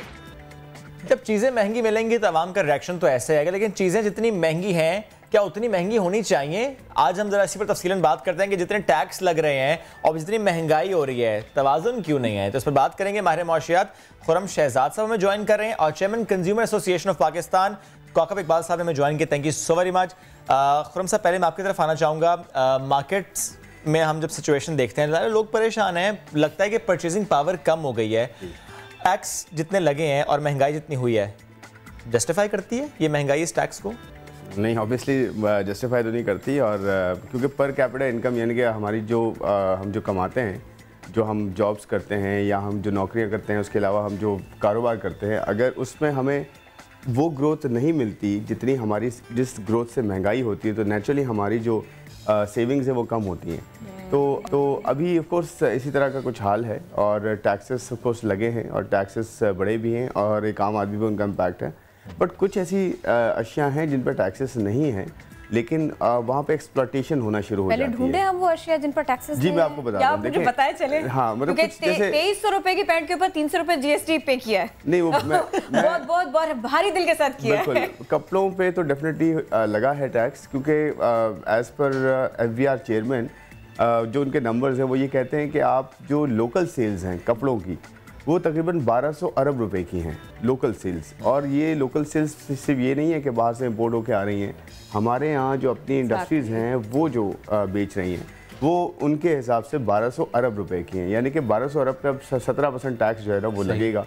और 17% टैक्स के हिसाब से अगर आप लगा लें तो तकरीबन कोई 200 अरब रुपये अगर बन जाते हैं, 200-225 अरब रुपये बनते हैं, तो वो मेरे ख्याल में जो है ये तो टैक्स आपको देना पड़ेगा। ठीक है, एक तो चीज़ ये। दूसरी बात देखिए प्रॉब्लम कहाँ आती है, लोग टैक्स देते हैं, हम सब टैक्स देते हैं, जिसके पास अर्निंग्स उतनी नहीं, यानी कि हमारे यहाँ टैक्स कुछ इस तरह से है कि इनडायरेक्ट टैक्स तो सभी पे कर रहे हैं ना। exactly. चाहे वो आप बिल्स की बॉटल लें या कोई भी कुछ चीज़ लें, आपको ज़्यादातर पे जो है वो सेल्स टैक्स देना पड़ रहा है। लेकिन प्रॉब्लम क्या है, दो इश्यूज़ हैं। एक तो ये कि जो ये सेल्स टैक्स कलेक्ट किया जाता है वो गवर्नमेंट तक पहुंचता नहीं है। काफ़ी हद तक ऐसी इंडस्ट्रीज़ हैं जो ट्रेडर्स और सब बात करते हैं ना, बड़ा प्रॉब्लम आजकल चल रहा है। आप तहसीलों में देखें, गाँव में देखें, अंडर इनवॉइसिंग की वजह से नहीं। मैं आपको थोड़ा सा समझा देता हूँ। ये होता है इस तरह से, जैसे तहसील है, गाँव है, बट हमारे यहाँ रूरल एरिया ज़्यादा है ना हमारे यहाँ, वहाँ पे छोटी मार्केट्स बहुत ज़्यादा हैं, बहुत तादाद मार्केट्स हैं, और वो क्या करते हैं, वो शहरों से सामान लेके जाते हैं और वहाँ बेचते हैं। अच्छा, वो क्या करते हैं कि उसमें अंडर इनवॉइसिंग होती है। उसमें ये होता है कि वो जो चीज़ उठाते हैं, वो जो एक आम आदमी को बेचते हैं, उससे सेल्स टैक्स तो चार्ज कर लेते हैं, लेकिन क्योंकि वो खुद रजिस्टर नहीं होते तो उनको कहीं सेल्स टैक्स देना नहीं पड़ता, तो वो मार्जिन उनके पास चला जाता है। तो एक तो वो उसको ब्रिज करने की कोशिश की गई है। दूसरी बात ये है, एक्सप्लॉयटेशन का जो पॉइंट है कि अगर रोटी पे टैक्स नहीं लगा, आटे पे टैक्स नहीं लगा, और फैलाया ये जा रहा है कि जी आटे पे टैक्स लग गया है, रोटी पे टैक्स लग गया है, और जी दूध पे टैक्स लग गया है, फलाने पे टैक्स लग गया है, ऐसा नहीं है। तो ये हमारी ये रिस्पॉन्सिबिलिटी बनती है कि हम अवेयरनेस दें लोगों को। लोग खुद जाके, जैसे हम कहते हैं बेकरीज हैं या रेस्टोरेंट्स हैं, टैक्स वहाँ पे सेल्स टैक्स कम हो गया है, आधा हो गया है, तो ये अवेयरनेस आएगी तो लोग पूछेंगे। बेकरी आइटम्स तो फिर सस्ते होने चाहिए। देखिए, यही तो मैं कह रहा हूँ आपसे कि हमें अवेयरनेस देने की ज़रूरत है ना। हमारी इस कॉम को सर्विस ये होनी चाहिए कि हम अवेयरनेस दें कि देखिए कहाँ टैक्स लगा है, कहाँ नहीं लगा। आप जाएँ तो कॉन्शियस होकर जाएँ कि जी मैं क्यों दूँ यहाँ पे टैक्स, आप क्यों मुझसे मांग रहे हैं। तो ये अगर हम में आ जाए ना, तो ये जो एक्सप्लॉयटेशन का पार्ट है ये भी कम हो जाएगा। नॉर्मली क्या होता है, पूरी दुनिया में होता है, ऐसा नहीं कि हम लोग ही ऐसे इतने ख़राब है, अल्लाह माफ़ करे। पूरी दुनिया में ऐसा होता है कि प्राइसेस बढ़ती ज़्यादा से हैं, कम से होती हैं। गेटिंग माय पॉइंट, होता क्या है कि जैसे ये बिल्कुल मतलब ऐसे कि पेट्रोल की प्राइस 3 रुपये बढ़ाते हैं, फिर आधा रुपये कम कर देते हैं। और नहीं, और उसमें होता क्या है, 3 रुपये में पर कैपिटा यानी कि पर पर्सन जो है 3 रुपये बढ़ाया जाता है पर लीटर पे। कितना बड़ा इम्पैक्ट है। तो देखिए ये जो है ना, अच्छा इस पर एक और चीज़ आती है, गवर्नमेंट का रोल कहाँ पे। गवर्नमेंट इस पर ऑल्टरनेट प्रोवाइड करे, ऑल्टरनेट लेट्स से ट्रांसपोर्टेशन का ऑल्टरनेट प्रोवाइड करे, पब्लिक ट्रांसपोर्ट। जैसे रिसेंट गवर्नमेंट का अगर ये मैंडेट है 18 अमेंडमेंट के बाद, ये सूबों का काम है कि तालीम, सेहत और सिक्योरिटी, ट्रांसपोर्ट, ये सब देखिए हमें तो बात करनी है ना, हमें मांगना है, हमारा हक है ये। तो बात ये है कि जैसे वो कहते हैं करप्शन हमारा हक है, तो आप ये कह सकते हैं कि ये हमारा हक है। तो देखिए ऑन अ लाइटर नोट वो जो इस तरह की चीज़ें होती हैं, बट पॉइंट ये कि देखिए हमें जो है ना पूछना है कि देखिए हमारे पास अगर हम टैक्स दे रहे हैं और इनडायरेक्ट टैक्स भी तो दे रहे हैं, तो हम आप तक नहीं पहुंच रहा, वो आपका काम है इसको ब्रिज करना गवर्नमेंट का। दूसरी बात ये कि एक्सप्लॉयटेशन जहाँ होती है ना, गवर्नमेंट वहाँ पे स्टेप इन करे, मार्केट्स में जाए, पूछे, कुछ वहाँ चेक्स लगाए, वहाँ पे लोगों को रखे कि जी आप चेक्स लगाएं कि जितने से पैसे बढ़ रहे हैं, एक्सप्लॉयटेशन उससे ज़्यादा से क्यों हो रही है, और अगर नीचे आती है प्राइसेस तो नीचे क्यों नहीं की जाती। तो ये चेक्स अगर रखें ना तो चीज़ें काफ़ी हद तक बेहतर हो सकती है। अच्छा, अब ज़रा आप फरमाइएगा, ये हम पर टैक्स लग गए तो ये इसलिए प्रोडक्ट जो है ना वो इतना महंगा हो गया है, इसलिए मैंने अपना मुनाफा बढ़ा दिया है, तो टैक्स तो वो छोड़ दें। पहले मुझे ये बताइए, ये मुनाफा बढ़ाना, ज़ख़ीरा अंदोज़ी करना, इसका जो सरासर इम्पैक्ट आता है ना वो कंज्यूमर के ऊपर आता है। ये इस सिलसिले में हो क्या रहा है ना, किया क्या जा रहा है, और दुकानदार को आमादा कैसे किया जाए इस बात पे कि भाई टैक्स पे करे, मुनाफा ही ना इकट्ठा करें। बिल्कुल आपने सही बात की। पहले तो मैं खुर्रम शहजाद की बात की बड़ी तायद करूँगा कि इन्होंने जो एक बड़ा मसला उठाया, वो टैक्स जो हमसे कलेक्ट कर लिया जाता है वो नहीं दे, उसके ऊपर भी मैं बात करूँगा। बात यह है कि यहाँ पे मुनाफाखोरी, ज़ख़ीरा अंदोज़ी ये आज से नहीं है, ये जब से शायद पाकिस्तान बना जब से शुरू हो गई थी, और अब तो बहुत ज़्यादा बढ़ गई है। टैक्स हर ज़माने में इन्होंने कभी नहीं दिया, मुनाफाखोर ताजिर ये टैक्स देना ही नहीं चाहता। अब टैक्स का रिवाज जो है पूरी दुनिया में, और हर जो कंट्री है आप देखें कि तरक्की याफ्ता ममालिक में तमाम लोग टैक्स देते हैं, मगर यहाँ पे पाकिस्तान में जब टैक्स की बात की जाती है, टैक्स रेट में आने की बात की जाती है, तो वो फिर एक हड़ताल तक पहुँच जाती है। अब हड़ताल क्यों की जाती है, और ये क्या मुनाफाखोर ताजिर की जेब से जाता है? सबसे पहले क्वेश्चन तो ये है कि वो सवाल पैदा होता है कि क्या ये सारा का सारा टैक्स कंज्यूमर्स के शोल्डर्स पे आता है, और कंज्यूमर ही बेयर कर रहा होता है, तो फिर इनको तकलीफ़ क्या है, ये हड़तालें क्यों करते हैं? क्योंकि जो बात इन्होंने बताई कि वो जो है कहीं ना कहीं ऐसी इन्होंने छुपा रहे होते हैं, और जितना टर्नओवर उनका आ रहा होता है वो भी। तो अब ये मसला है कि हम इसको कहाँ पे वो करें, और यहाँ पे अब क्योंकि सिंध में भी कंज्यूमर कोर्ट्स बन गई हैं और पंजाब में कंज्यूमर कोर्ट्स ऑलरेडी काम कर रही हैं, तो मैं समझता हूँ कि ये हम तो अपने रोज़मर्रा अशिया की बात करते हैं, बेकरी आइटम्स की बात की, मगर आप जहाँ पे क्लॉथिंग की बात करेंगे वहाँ पे भी देखें सार्फिन के साथ क्या हो रहा है कि 90% 70% ऑफ। अब 70% ऑफ देख के आप भी चले जाते हैं और आप भी चले जाते हैं, और कुछ ना भी खरीदना हो तो खरीद लेते हैं, और फिर वो चीज़ 70% पे तो शायद मिलती नहीं।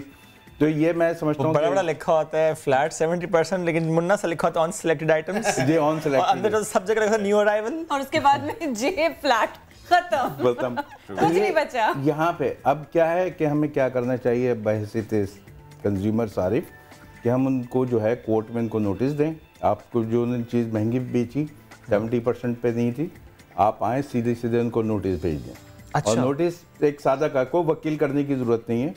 खुरम साहब भी जानते हैं कि अब को आपको कोई ये समझ रहा है कि अदालत में जाने के लिए किसी वकील की ज़रूरत है, मैं तो लाया 20,000 का सामान और देने पड़ेंगे 60,000 रुपये वकील को, ऐसा नहीं।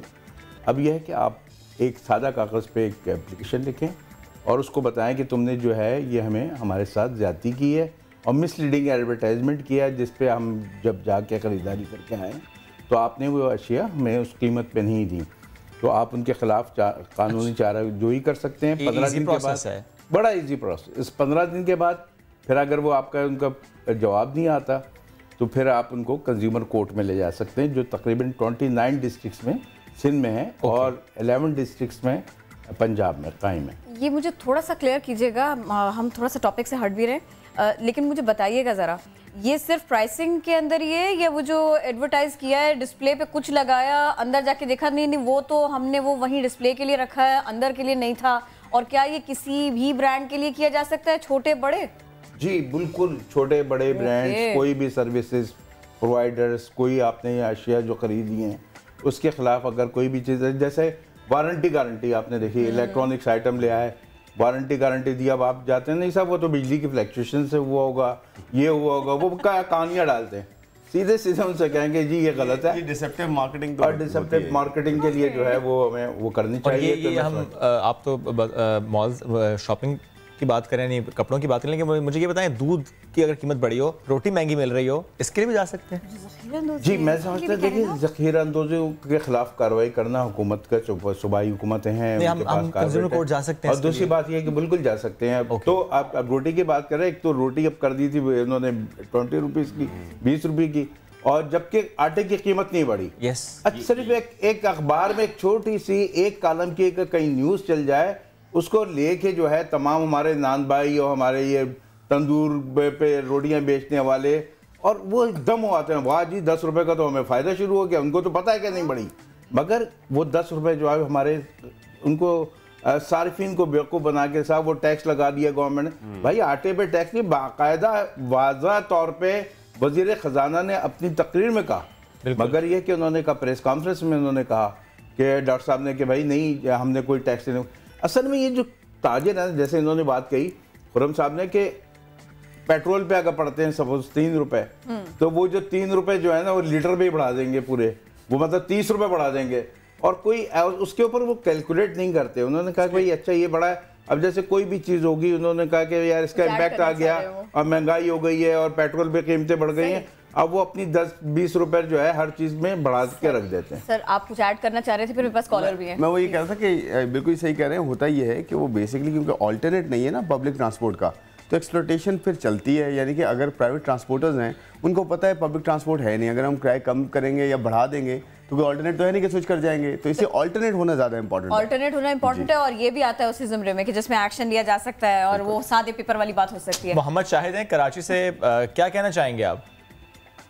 सर मैं शाहिद साहब भी अर्ज कर रहा हूँ, और ये है कि ये तब्दीली गवर्नमेंट आई थी, पीटीआई थी, तो लोग काफ़ी उम्मीद थी कि जो है ना ये लोगों को रिलीफ देंगे, लेकिन बदकिस्मती के लिए हमारे मुल्क के इस कदर लोग परेशान हैं, लोग महंगाई की वजह से डिस्टर्ब हैं, जो चीज़ें मतलब डबल टिबल महंगाई की साइड पे लोग जा रहे हैं ना, लेकिन गवर्नमेंट की तरफ से कोई एफर्ट नजर नहीं आ रही, ना कोई जो ना मतलब मार्केट के अंदर रेट कंट्रोल कायम करने के हवाले से। स्पेसिफिक सवाल है शाहिद आपका? ये अर्ज ये थी कि बस ये महंगाई के हवाले से कुछ सिलसिला किया जाए, लोग बहुत डिस्टर्ब हैं, परेशान हैं, ठीक है शायद बिल्कुल हुकूमत को करना चाहिए, लेकिन इस पर आप जिस तरह हमारे मेहमान भी यहाँ मौजूद हैं, हम बात करें कि थोड़ा सा हमें खुद भी आगे बढ़ना होगा और देखना होगा कहीं अगर मुनाफाखोरी हो रही है, कोई ज़्यादा चार्ज करे तो हमें इस पर क्या करना चाहिए। अनम है मलीर से, क्या कहना चाहेंगी आप? अस्सलाम वालेकुम। वालेकुम सलाम। जी आप लोगों ने ये टैग लगाया ना परेशानी का, तो भाई बहुत ज़्यादा परेशानी और महंगाई है इंतहा से ज़्यादा। बस यही बता सकते हैं कि सैलरी कम है और जो है ना महंगाई बहुत ज़्यादा हो रही है। ये बिल्कुल ये एक जनरल परेशानी सबकी है बेशक। हम मजहबी स्कॉलर जमील राठौर साहब में ज्वाइन कर चुके हैं, उनसे भी बात कर लेते हैं क्योंकि जमील साहब जहाँ हम जानना आपसे ये चाह रहे हैं कि जो टैक्स के नाम पर हम देखते हैं कि ज़्यादा कीमतें बढ़ा दी जाती हैं दुकानदारों की तरफ से, ताजरों की तरफ से, इस हवाले से क्या कहेंगे आप? बिस्मिल्लाहिर्रहमानिर्रहीम। सबसे पहले तो मैं समा और उसके जितने भी नाजरीन हैं उन सबको ईद उल जुमा की मुबारकबाद पेश करता हूँ। और उसके बाद मैं समझता हूँ कि हमारी जितने भी एक मुआशरे के अंदर मुआशरे का पहिया चलता है वो दो चीज़ों पर मुश्तमिल है। एक तो अखलाकी बुनियाद है जो मजहब आपको मुहैया करता है, और दूसरा कानूनी बुनियाद है जो हुकूमतें आपको मुहैया करती हैं। जब अखलाकी मयार की हम बात करते हैं, और आजकल आपको पता है मदीने की रियासत की बहुत ज़्यादा बात की जाती है, तो वाली मदीना रियासत मदीना के जो हाकिम थे हुज़ूर अकरम ताजदार कायनात सल्लल्लाहु अलैहि वसल्लम, वो बान की बनी हुई और मूछ की बनी हुई चारपाई पर लेटा करते थे। हजरत उमर जब उनको देखते हैं तो ज़ारो कतार रोते हैं और कहते हैं या रसूल अल्लाह, कैसर और किसरा के इतने मज़े हैं और आपके पास माले गनाइम भी आ रहे हैं, उसके बावजूद आपका ये आलम है। आपने फरमाया कि बेशक ए उमर, जब तक मेरी रियाया ऐसे मकाम पर नहीं चली जाती कि उनके लिए लग्जूरियस लाइफ ना हो जाए, उस वक्त तक मैं किस तरह पूरे तरीके से अपनी लाइफ को इस अंदाज में ला सकता हूँ। तो ये वाली मदीना की। फिर उसके बाद हजरत अबू बकर सिद्दीक रज़ी अल्लाह ताला अन्हु आते हैं, वो फरमाते हैं कि मेरी तनख्वाह इतनी होगी जितनी मदीने की मजदूर की। कहा कि उसमें तो आपका गुजारा नहीं होगा, आप तो ताजिर हैं। फरमाया कि अगर मेरा गुजारा नहीं होगा तो मैं मदीने के मजदूर की तनख्वाह बढ़ा दूंगा। फिर उसके बाद हज़रत उमर आते हैं, कैसर और किसरा के एलची आते हैं, वो पूछते हैं तुम्हारा व्हाइट हाउस कहाँ है, कसर अबियत कहाँ है? तो वो हंसते हैं, हमारा व्हाइट हाउस, हमारे हाकिम, हमारे बादशाह, वो देखो वो दरख्त के किनारे जो ईंट का सरहाना लगाकर सोए हुए हैं, वो हमारे यहाँ के खलीफा हैं। ये मंजर देखकर उनकी तलवारें गिर जाती है और कहते हैं कि मुसलमानों की तरक्की और ताकत का राज हमने जान लिया है। हजरत अली करमुल्लाह वजहुल करीम खलीफा बनकर जब कूफा में दाखिल होते हैं तो आप फरमाते हैं कि लोगों, आज मैं जिस सवारी पर सवार हूँ, जो मैंने लिबास पहना हुआ है, अगर मैं वापस जब जाऊं कूफा से, अगर इससे ज्यादा नजर आ जाए तो समझ लेना मैंने तुमसे खयानत की है। ये हुक्मरानी का और ये अदल इंसाफ का मयार, अखलाकी मयार, मजहबी मयार इस्लाम ने हमें आता किया। तो मैं ये समझता हूँ ऊपर से नीचे की तरफ जाइए। आज हमारे प्राइम मिनिस्टर और प्रेसिडेंट्स को देखिए, कल की बात नहीं आज की देख लीजिए, उनकी तनख्वाहें कितनी, 16-16 लाख आज हमारे सदर की तनख्वाह है। और उनका महल देखें, अल्लाह माफ, और उनके मुलाजिमीन की फौज देखें, माज़अल्लाह, उसको आप बयान नहीं कर सकते। तो मदीने की रियासत की बात करना छोड़ दीजिए। जब आप सही होंगे तो नीचे वाले खुद ब खुद अल्टीमेटली सही होना शुरू हो जाएंगे। आप पहले मदीने की रियासत के जो वाली थे उनकी अमली शक्ल करीब करीब ना सही, कुछ दूर से भी गुजर कर दिखाइए। तो मैं ये समझता हूँ कि ये नीचे वाला मुआशरा खुद ब खुद अखलाकी तौर पर सही होना शुरू हो जाएगा। एक तो अखलाकी बुनियाद, दूसरा कानूनी बुनियाद है। कानूनी बुनियाद के लिए आपके पास कंज्यूमर कोर्ट्स कहाँ है, और कंज्यूमर कोर्ट्स के पास आपके पास जाने के लिए क्या इजी एक्सेस है? मुफ्ती साहब, नतीजा ये निकलता है कि जो एंड रिजल्ट, एंड यूजर होता है आपका खरीदार, सारे टैक्सेस की भरमार उसी को देना पड़ जाती है। राठौर साहब, जमील राठौर साहब, मुफ्ती साहब हमारे साथ थे, आप इस सिलसिले में आप बात, और आज नया दिन की जो ये कोशिश थी वो इसी सिलसिले में थी कि कंज्यूमर को बताया जाए कि आखिर आप कर क्या सकते हैं। और ये बिल्कुल आसान हो चुकी है चीज़ें, बस देर है तो इस बात की कि आप न सिर्फ ये कि खुशदिली के साथ में, थोड़ा सा मुश्किल होता है लेकिन खुशदिली के साथ में टैक्स पेयर बने, और साथ के साथ जहां आपको गड़बड़ दिखाई देती है आप रिपोर्ट करें। आज की हमारी कोशिश एग्जैक्टली जैसा जमील साहब ने कहा, कंज्यूमर कोर्ट्स और कंज्यूमर कोर्ट्स हैं, इस पर स्पेसिफिकली हम बात करें कि हमें अवेयरनेस नहीं है। कंज्यूमर कोर्ट्स हैं और प्रोसेस बहुत सिंपल है। जहां पर भी ज्यादा चार्ज किया जा रहा है, जहां पर भी गलत एडवर्टाइज करके चार्ज किया तो आप जा सकते हैं कोर्ट में। Thank you so very much, आप दोनों साथ मौजूद थे। तो बढ़ते हैं आगे, क्विकली हमने आपको लेकर चलना है कराची की मंडी, क्योंकि इस बार वहां पर वीआईपी ब्लॉक अभी लगा नहीं है, लेकिन लग भी गया, बोला कैसे, जनरल ब्लॉक को वीआईपी ब्लॉक का दर्जा दिया गया है। और इस पर हम मजीद बात करते हैं, फैसल हमें बताएंगे वहां की क्या सूरत हाल है।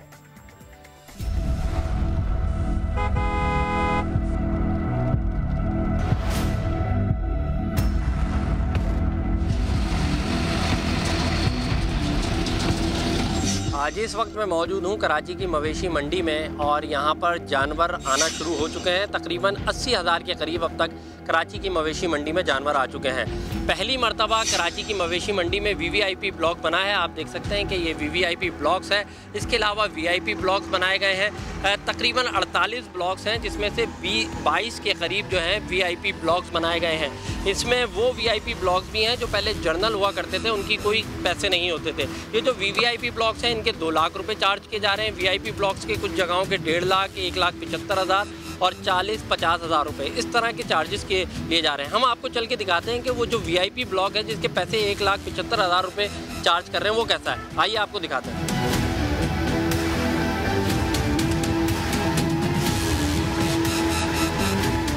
देखें, ये वीआईपी ब्लॉक है जहां हम मौजूद हैं और इस वीआईपी ब्लॉक की आप हालत देख सकते हैं। ये सामने दूर आपको सड़क नज़र आ रही है, वहां से लेके ये अंदर तक वीआईपी ब्लॉक है। और इस वीआईपी ब्लॉक में ये 30 फुट बाय 120 फुट जो है इनको जगह दी गई है व्यापारियों को, जो 1,75,000 रुपये का ये बताया जा रहा है, जिनसे इस मद में किराया लिया जा रहा है। यहाँ पर कुछ व्यापारी भी मौजूद हैं। आइए उनसे बात करते हैं और उनसे जानते हैं कि उनको क्या मुश्किलात हैं यहाँ पर।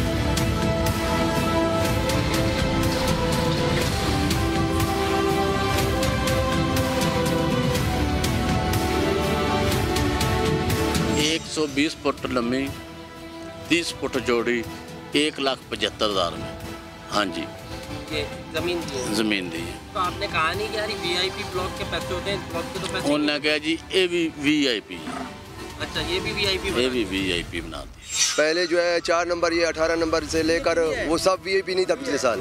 अब इस साल जो है सब वीआईपी कर दिया उन लोगों ने। हमारे को जो है 2500 रुपये का ड्रम समय हमें दे दिया उन लोगों ने। 8 ड्रम दिए 20,000 का समय। हालांकि इतना पानी हमें नहीं चाहिए, जितना पानी चाहिए उतना ड्रम चाहिए। पानी के कोई पैसे नहीं है, अभी कोई पैसे नहीं है। 16 लीटर समझो कि एक जानवर को देते हैं। पैसे लेंगे नहीं।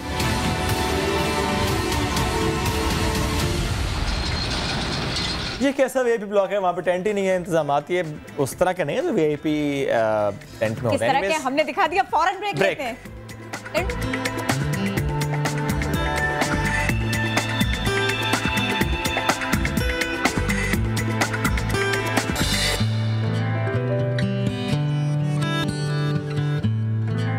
एक बार फिर खुशामदीद लिए चलते हैं लाहौर, जहां पर बारिश हुई थी। लेकिन आपको बता दें कि बारिश तो हुई, मसाइल हुए, लोग परेशान हुए, सड़कों में बारिश का पानी जमा हुआ। लेकिन अच्छी बात यह है कि बहुत जल्दी उस पानी को खुश्क कर दिया गया। एक तो हुई रिकॉर्ड बारिश और दूसरी तरफ ये हुआ कि रिकॉर्ड मुद्दत में उसको वहां से पानी को खुश्क भी किया गया, धूप निकलने का इंतजार नहीं किया गया। तो मजीद इसी सिलसिले में अपडेट लेंगे। मोहम्मद लुकमान हमारे साथ हैं, उनसे जानेंगे। मोहम्मद लुकमान, कहीं कहीं कुछ आसार हैं, लेकिन बड़ी हद तक सुखाया जा चुका पानी। जी, लाहौर में यकम सावन को इतनी बारिश हुई कि जो कि पिछले 16 साल के बाद एक बड़ा रिकॉर्ड था। 250 मिलीमीटर तक बारिश रिकॉर्ड की गई, लेकिन इसके बावजूद पानी इतनी जल्दी से ड्रेन किया गया कि इसकी मिसाल नहीं मिलती। मैं इस वक्त गद्दाफी स्टेडियम मौजूद हूँ, जो कि बदनाम इलाका है इस लिहाज से कि जब भी बारिश होती है तो कई दिनों तक पानी जो खुश्क नहीं होता। लेकिन अब ये यहाँ पानी खुश्क हो चुका है। इसकी क्या वजह थी? इसकी वजह जो वासा वाले बताते हैं कि तकरीबन 5,000 किलोमीटर लंबी जो सीवर लाइंस हैं, इस बार उन्होंने उनको साफ रखा। 116 पंपिंग स्टेशन चलाए रखे, जिसकी वजह से जो आमतौर पे जो पानी इकट्ठा होता था इधर कज़ाफी में या लक्ष्मी में, वो इस बार इकट्ठा नहीं रह सका और वो फौरी तौर पे जो पानी ड्रेन हो गया। डी वाटरिंग सेट इस बार सही चलते रहे और इसकी यही वजह है कि इस बार सीएम ने भी जो जितनी लाहौर डिस्ट्रिक्ट की जो मैनेजमेंट थी सबको शाबाश दी कि फौरी तौर पर उन्होंने पानी पर काबू पाया और जो डी वाटरिंग हो सकी। मोहम्मद लुकमान, बहुत शुक्रिया, आपने इस सिलसिले में किया। और हमने आपको लाहौर के मनाजिर दिखाए थे तब जब लाहौर भीगा भीगा सा था मौसम की इस पहली बारिश के साथ में, और फिर उसके बाद में अब जब सब कुछ खुश्क हो गया है वो भी हमने आपको बता दिया। तो हम चूँकि आपको खबरें देते हैं, दिलचस्प खबरें देते हैं, तो कुछ मसाइल भी आपके सामने रखते हैं। आज हम इस मरहले में इस मौके पर यही कुछ करने जा रहे हैं। एक अहम मसला है, रवां साल कराची में बच्चों के लापता होने के वाक़यात का तज़किरा हम करते हैं क्योंकि वाक़यात बढ़ने लगे हैं। समाजी इदारा रोशनी इनके मुताबिक रवां साल शहर से 524 बच्चे लापता हुए, जिनमें से 409 लड़के और इसमें 115 लड़कियां शामिल थीं। और रोशनी हेल्पलाइन के जो कोशिश है, इसके नतीजे में 500 बच्चों को ढूंढकर वालिदैन के हवाले कर दिया गया, जबकि 24 ताहाल लापता हैं। यही नहीं, रोशनी हेल्पलाइन ने लापता बच्चों की तलाश के लिए खुसूसी मुहिम चलाने का भी ऐलान किया है। और इसमें आपको हम कुछ विजुअल्स भी दिखा रहे हैं कि ट्रक के पीछे जो तस्वीर पेंट की जाती हैं बच्चों की, और साथ ही लिखा गया अगर कोई ये इस बच्चे को या बच्ची को देखे तो ये हमारी हेल्पलाइन है, ये डायल कीजिए, हमें बताइए, ताकि इन बच्चों को इनके वालिदैन से हम मिलवा सकें। और इरम को घर पहुंचाओ, तस्वीर के साथ में ये लाइन है, इरफान को घर पहुंचाओ, इन बच्चों को घर पहुंचाओ। तो ट्रक की बत्ती उसके पीछे लगा दिया, ये वो बत्ती है जिसके पीछे लगना है ताकि ये बच्चे अपने घरों को पहुंच सके। रोशनी हेल्पलाइन इस सिलसिले में काम कर रही है। सरबराह रोशनी हेल्पलाइन मोहम्मद अली साहब उनको ज्वाइन कर चुके हैं नया दिन में। बहुत शुक्रिया सर, आप आए। कोई किसी का छोटा बच्चा, प्यारा बच्चा बिछड़ जाए ना, इससे बदकिस्मती इससे बढ़कर होती नहीं। और आप इस सिलसिले में काम कर रहे हैं, बहुत अच्छा काम कर रहे हैं। मुझे ये बताइएगा, फैक्ट्स एंड फिगर्स आपके पास में क्या है, कितने बच्चे हैं छोटे छोटे से इस एज ब्रैकेट के कि जो घरों से लापता हो जाते हैं? कुछ फिगर्स आप हमसे शेयर कर सकें। देखें जी, रवा साल का अगर हम आदाद शुमार देखें, वैसे तो मिसिंग चिल्ड्रन का जो इशू है पाकिस्तान में वो रोज़ बरोज़ जो है वो बढ़ता हुआ नज़र आ रहा है। उसकी वजह यह है कि मेरे ख्याल में गवर्नमेंट जो है वो उसको प्रायोरिटी इशू नहीं समझ रही है। अगर आपको पाकिस्तान में चाइल्ड अब्यूज़ पे काम करना है, अगर आपको एक्सप्लॉयटेशन पे काम करना है, तो आपको मिसिंग चिल्ड्रन के इशू को एड्रेस करना होगा।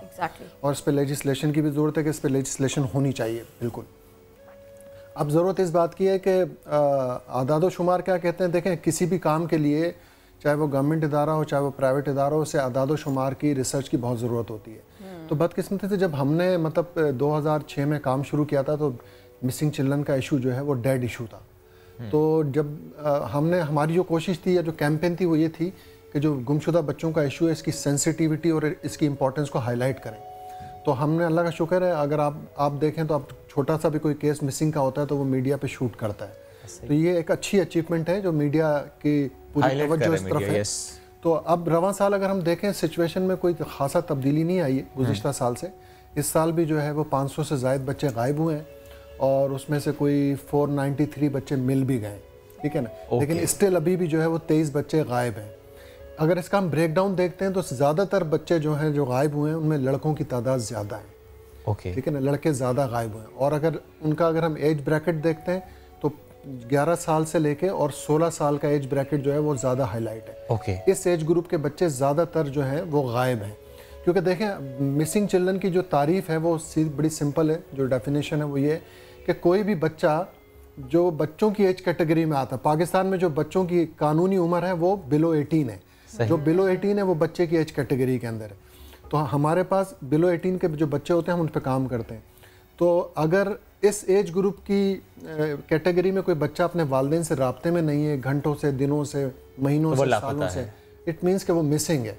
उसके साथ कुछ भी हो सकता है, वो किसी नदी नाले में गिर सकता है, उससे कोई ट्रैफिक कर सकता है, उसे कोई सेक्सुअल असॉल्ट के लिए उठा के ले सकता है। लेकिन मैं चाहूँ मुझे इस पर भी बताएं, जिस तरह आपने मिसिंग चिल्ड्रन की डेफिनेशन बताई, अगवा होते हैं, घर से भाग जाते हैं या कहीं लापता हो जाता है, रास्ता भूल जाते हैं, अकेले जा रहे होते हैं, गुम जाते हैं, होता क्या है? रिसर्च क्या आपका इस बारे में? देखें, कॉजेज जो हैं बच्चों की गुमशुदगी के, हम उसका इस सवाल का कोई एक जवाब नहीं है, ठीक है।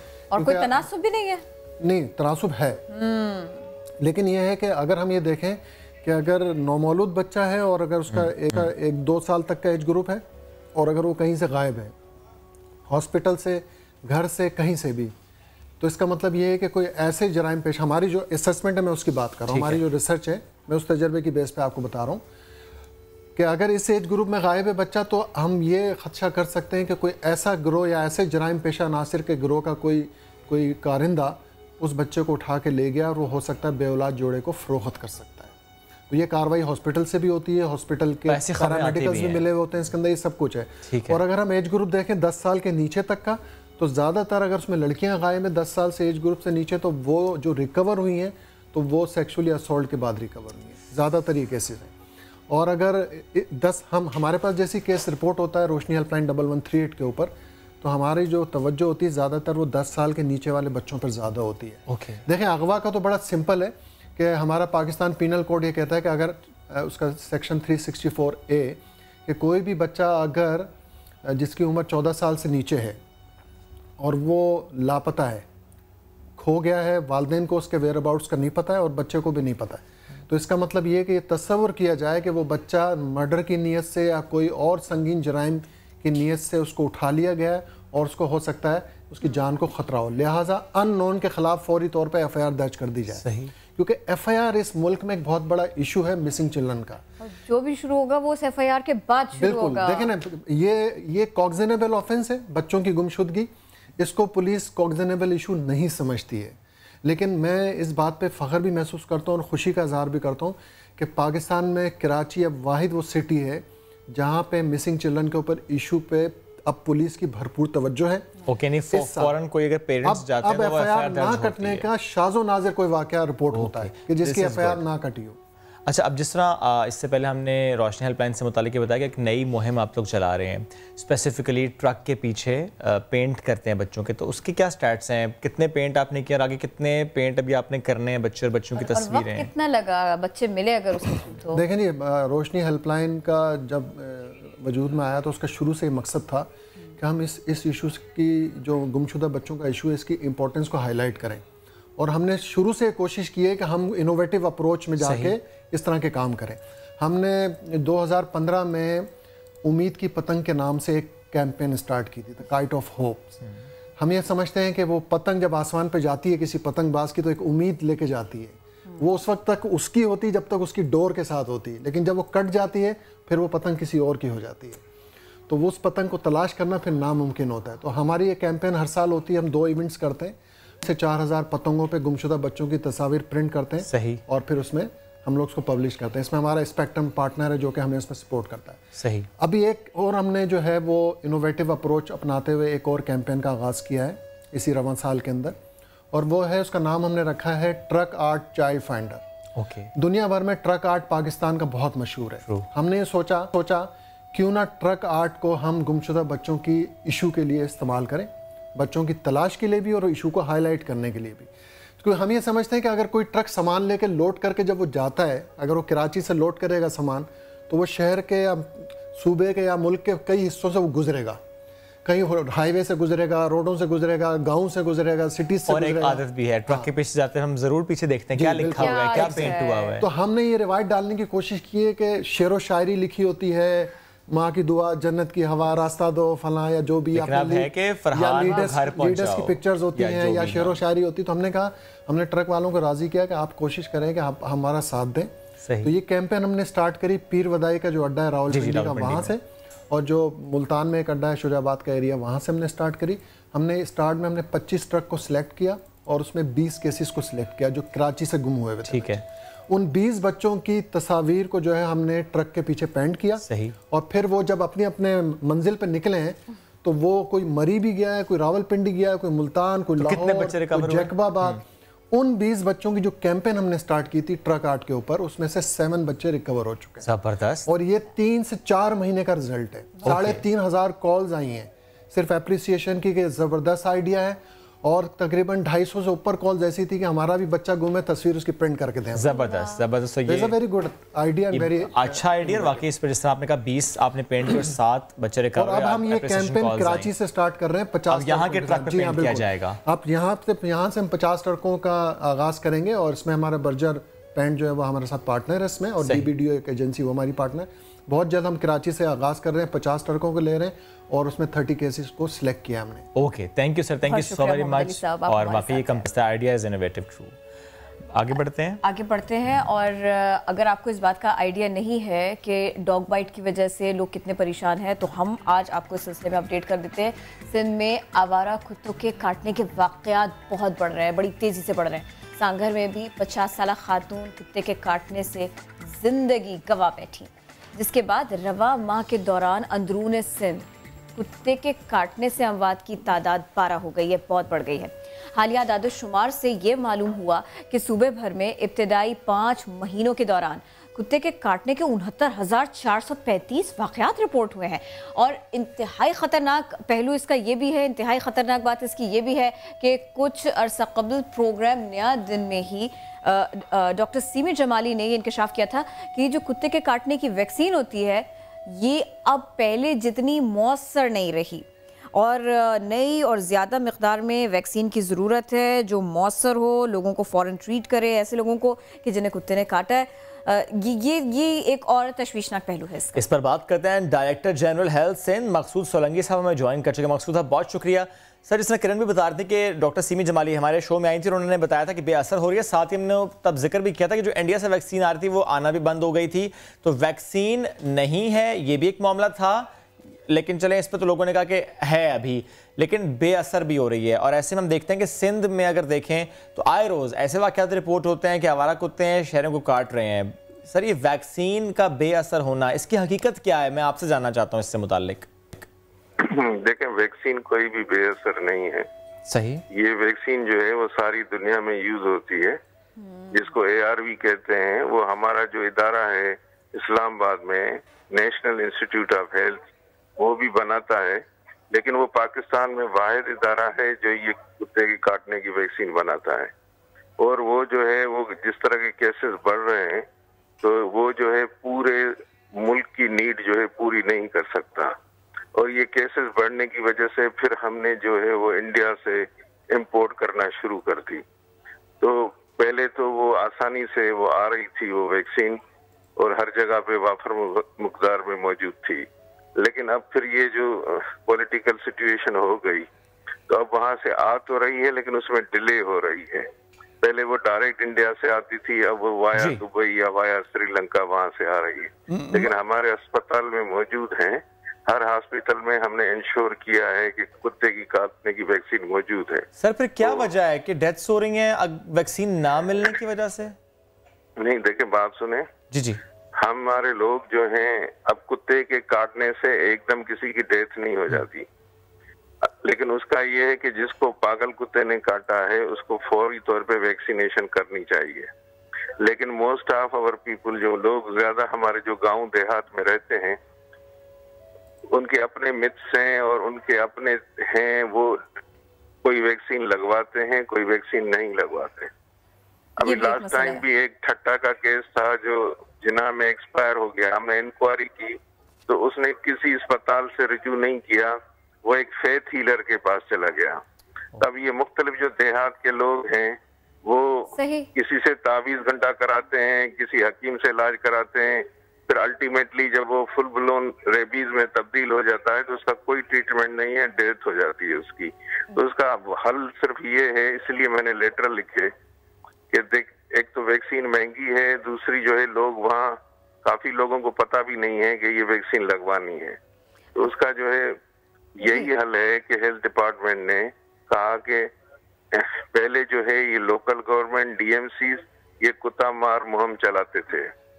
फिर हमने सारे कमिश्नर्स को खत लिखा है, हर डिवीजन वाइज उनको लिखा है कि कितने केसेस रिपोर्ट हुए हैं। तो वो अपनी जो है अगर ये मुहिम शुरू करेंगे तो कुत्तों को मारेंगे तो फिर जो है न ये काटेंगे न ये बीमारी होगी और वैक्सीन की भी जरूरत नहीं पड़ेगी। मेन इसका हल ये नहीं है कि वैक्सीन आप भर के रख दें, क्योंकि ज्यादातर लोग वैक्सीन लगवाते ही नहीं। मकसूद साहब, दोनों चीजें जरूरी हैं, नहीं? वैक्सीन का होना और कुत्ता मार मुहिम तो है, लेकिन कुत्ता मार मुहिम पे बहुत से सवालात उठ जाते हैं। जी। और पब्लिक अवेयरनेस के लिए तो आप लोग काम कीजिए ही कि इलाज है तो इलाज करवाया जाए। दूसरी ये कि नया दिन के नाजरीन को ज़रूर ये बताइएगा कि ये जो वैक्सीन है, ये जो सिंध के अंदरून सिंध के जो इलाके हैं, वहाँ जो हॉस्पिटल्स हैं, वहाँ पर इसकी किल्लत नहीं है। ज़रा इस बारे में लोगों को क्लियर कीजिए, क्लियर करके बताइएगा कि वहाँ पर वैक्सीन मौजूद है और अगर किसी को कुत्ता काट लेता है तो वो जा सकता है, वहाँ इलाज करवा सकता है, उसको करवाना चाहिए। जी।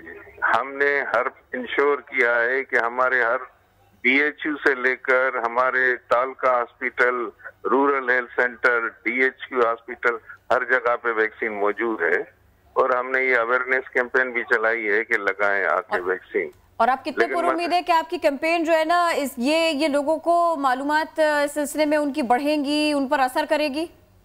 नहीं, ये बिल्कुल असर भी कर रही है, अब लोग आ भी रहे हैं ना। अब देखें, आप इससे अंदाजा लगाएं कि ये जो आपने कहा, ये भी मैंने ही फिगर दी थी कि 69,000 जो है केसेस हुए हैं, ठीक है ना। तो 69,000 हैं, अगर उसमें से 12 डेथ हुई है तो बाकी को तो वैक्सीन लगी होगी ना। जी। क्योंकि अगर इसको वैक्सीन न लगे तो इसकी फिर मौत ही होती है, इसका निगलेरिया की तरह कोई इलाज नहीं होता।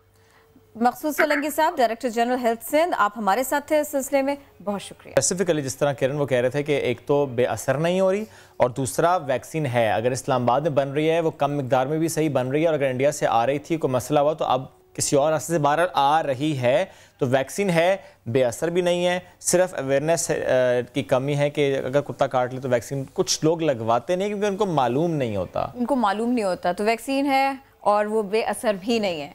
हम बात कर रहे हैं अब जज्बे की कि मौसर अंदाज में आगे बढ़ेंगी और अपना काम करेंगी, अपने काम को बेहतर अंदाज में अंजाम देंगी। कराची की सड़कों पर खवातीन ट्रैफिक पुलिस एहलकार ड्यूटी दे रही हैं, मसरूफ दिखाई दे रही हैं। ट्रैफिक कंट्रोल करने के लिए, लोगों को हेलमेट की अहमियत से आगाह करने के लिए विमेन ट्रैफिक एहलकार यहाँ पर मौजूद है। इनको देख के, इनको काम करते देख के अच्छा लगता है। मैंने भी देखा था तो मैंने वेव किया था।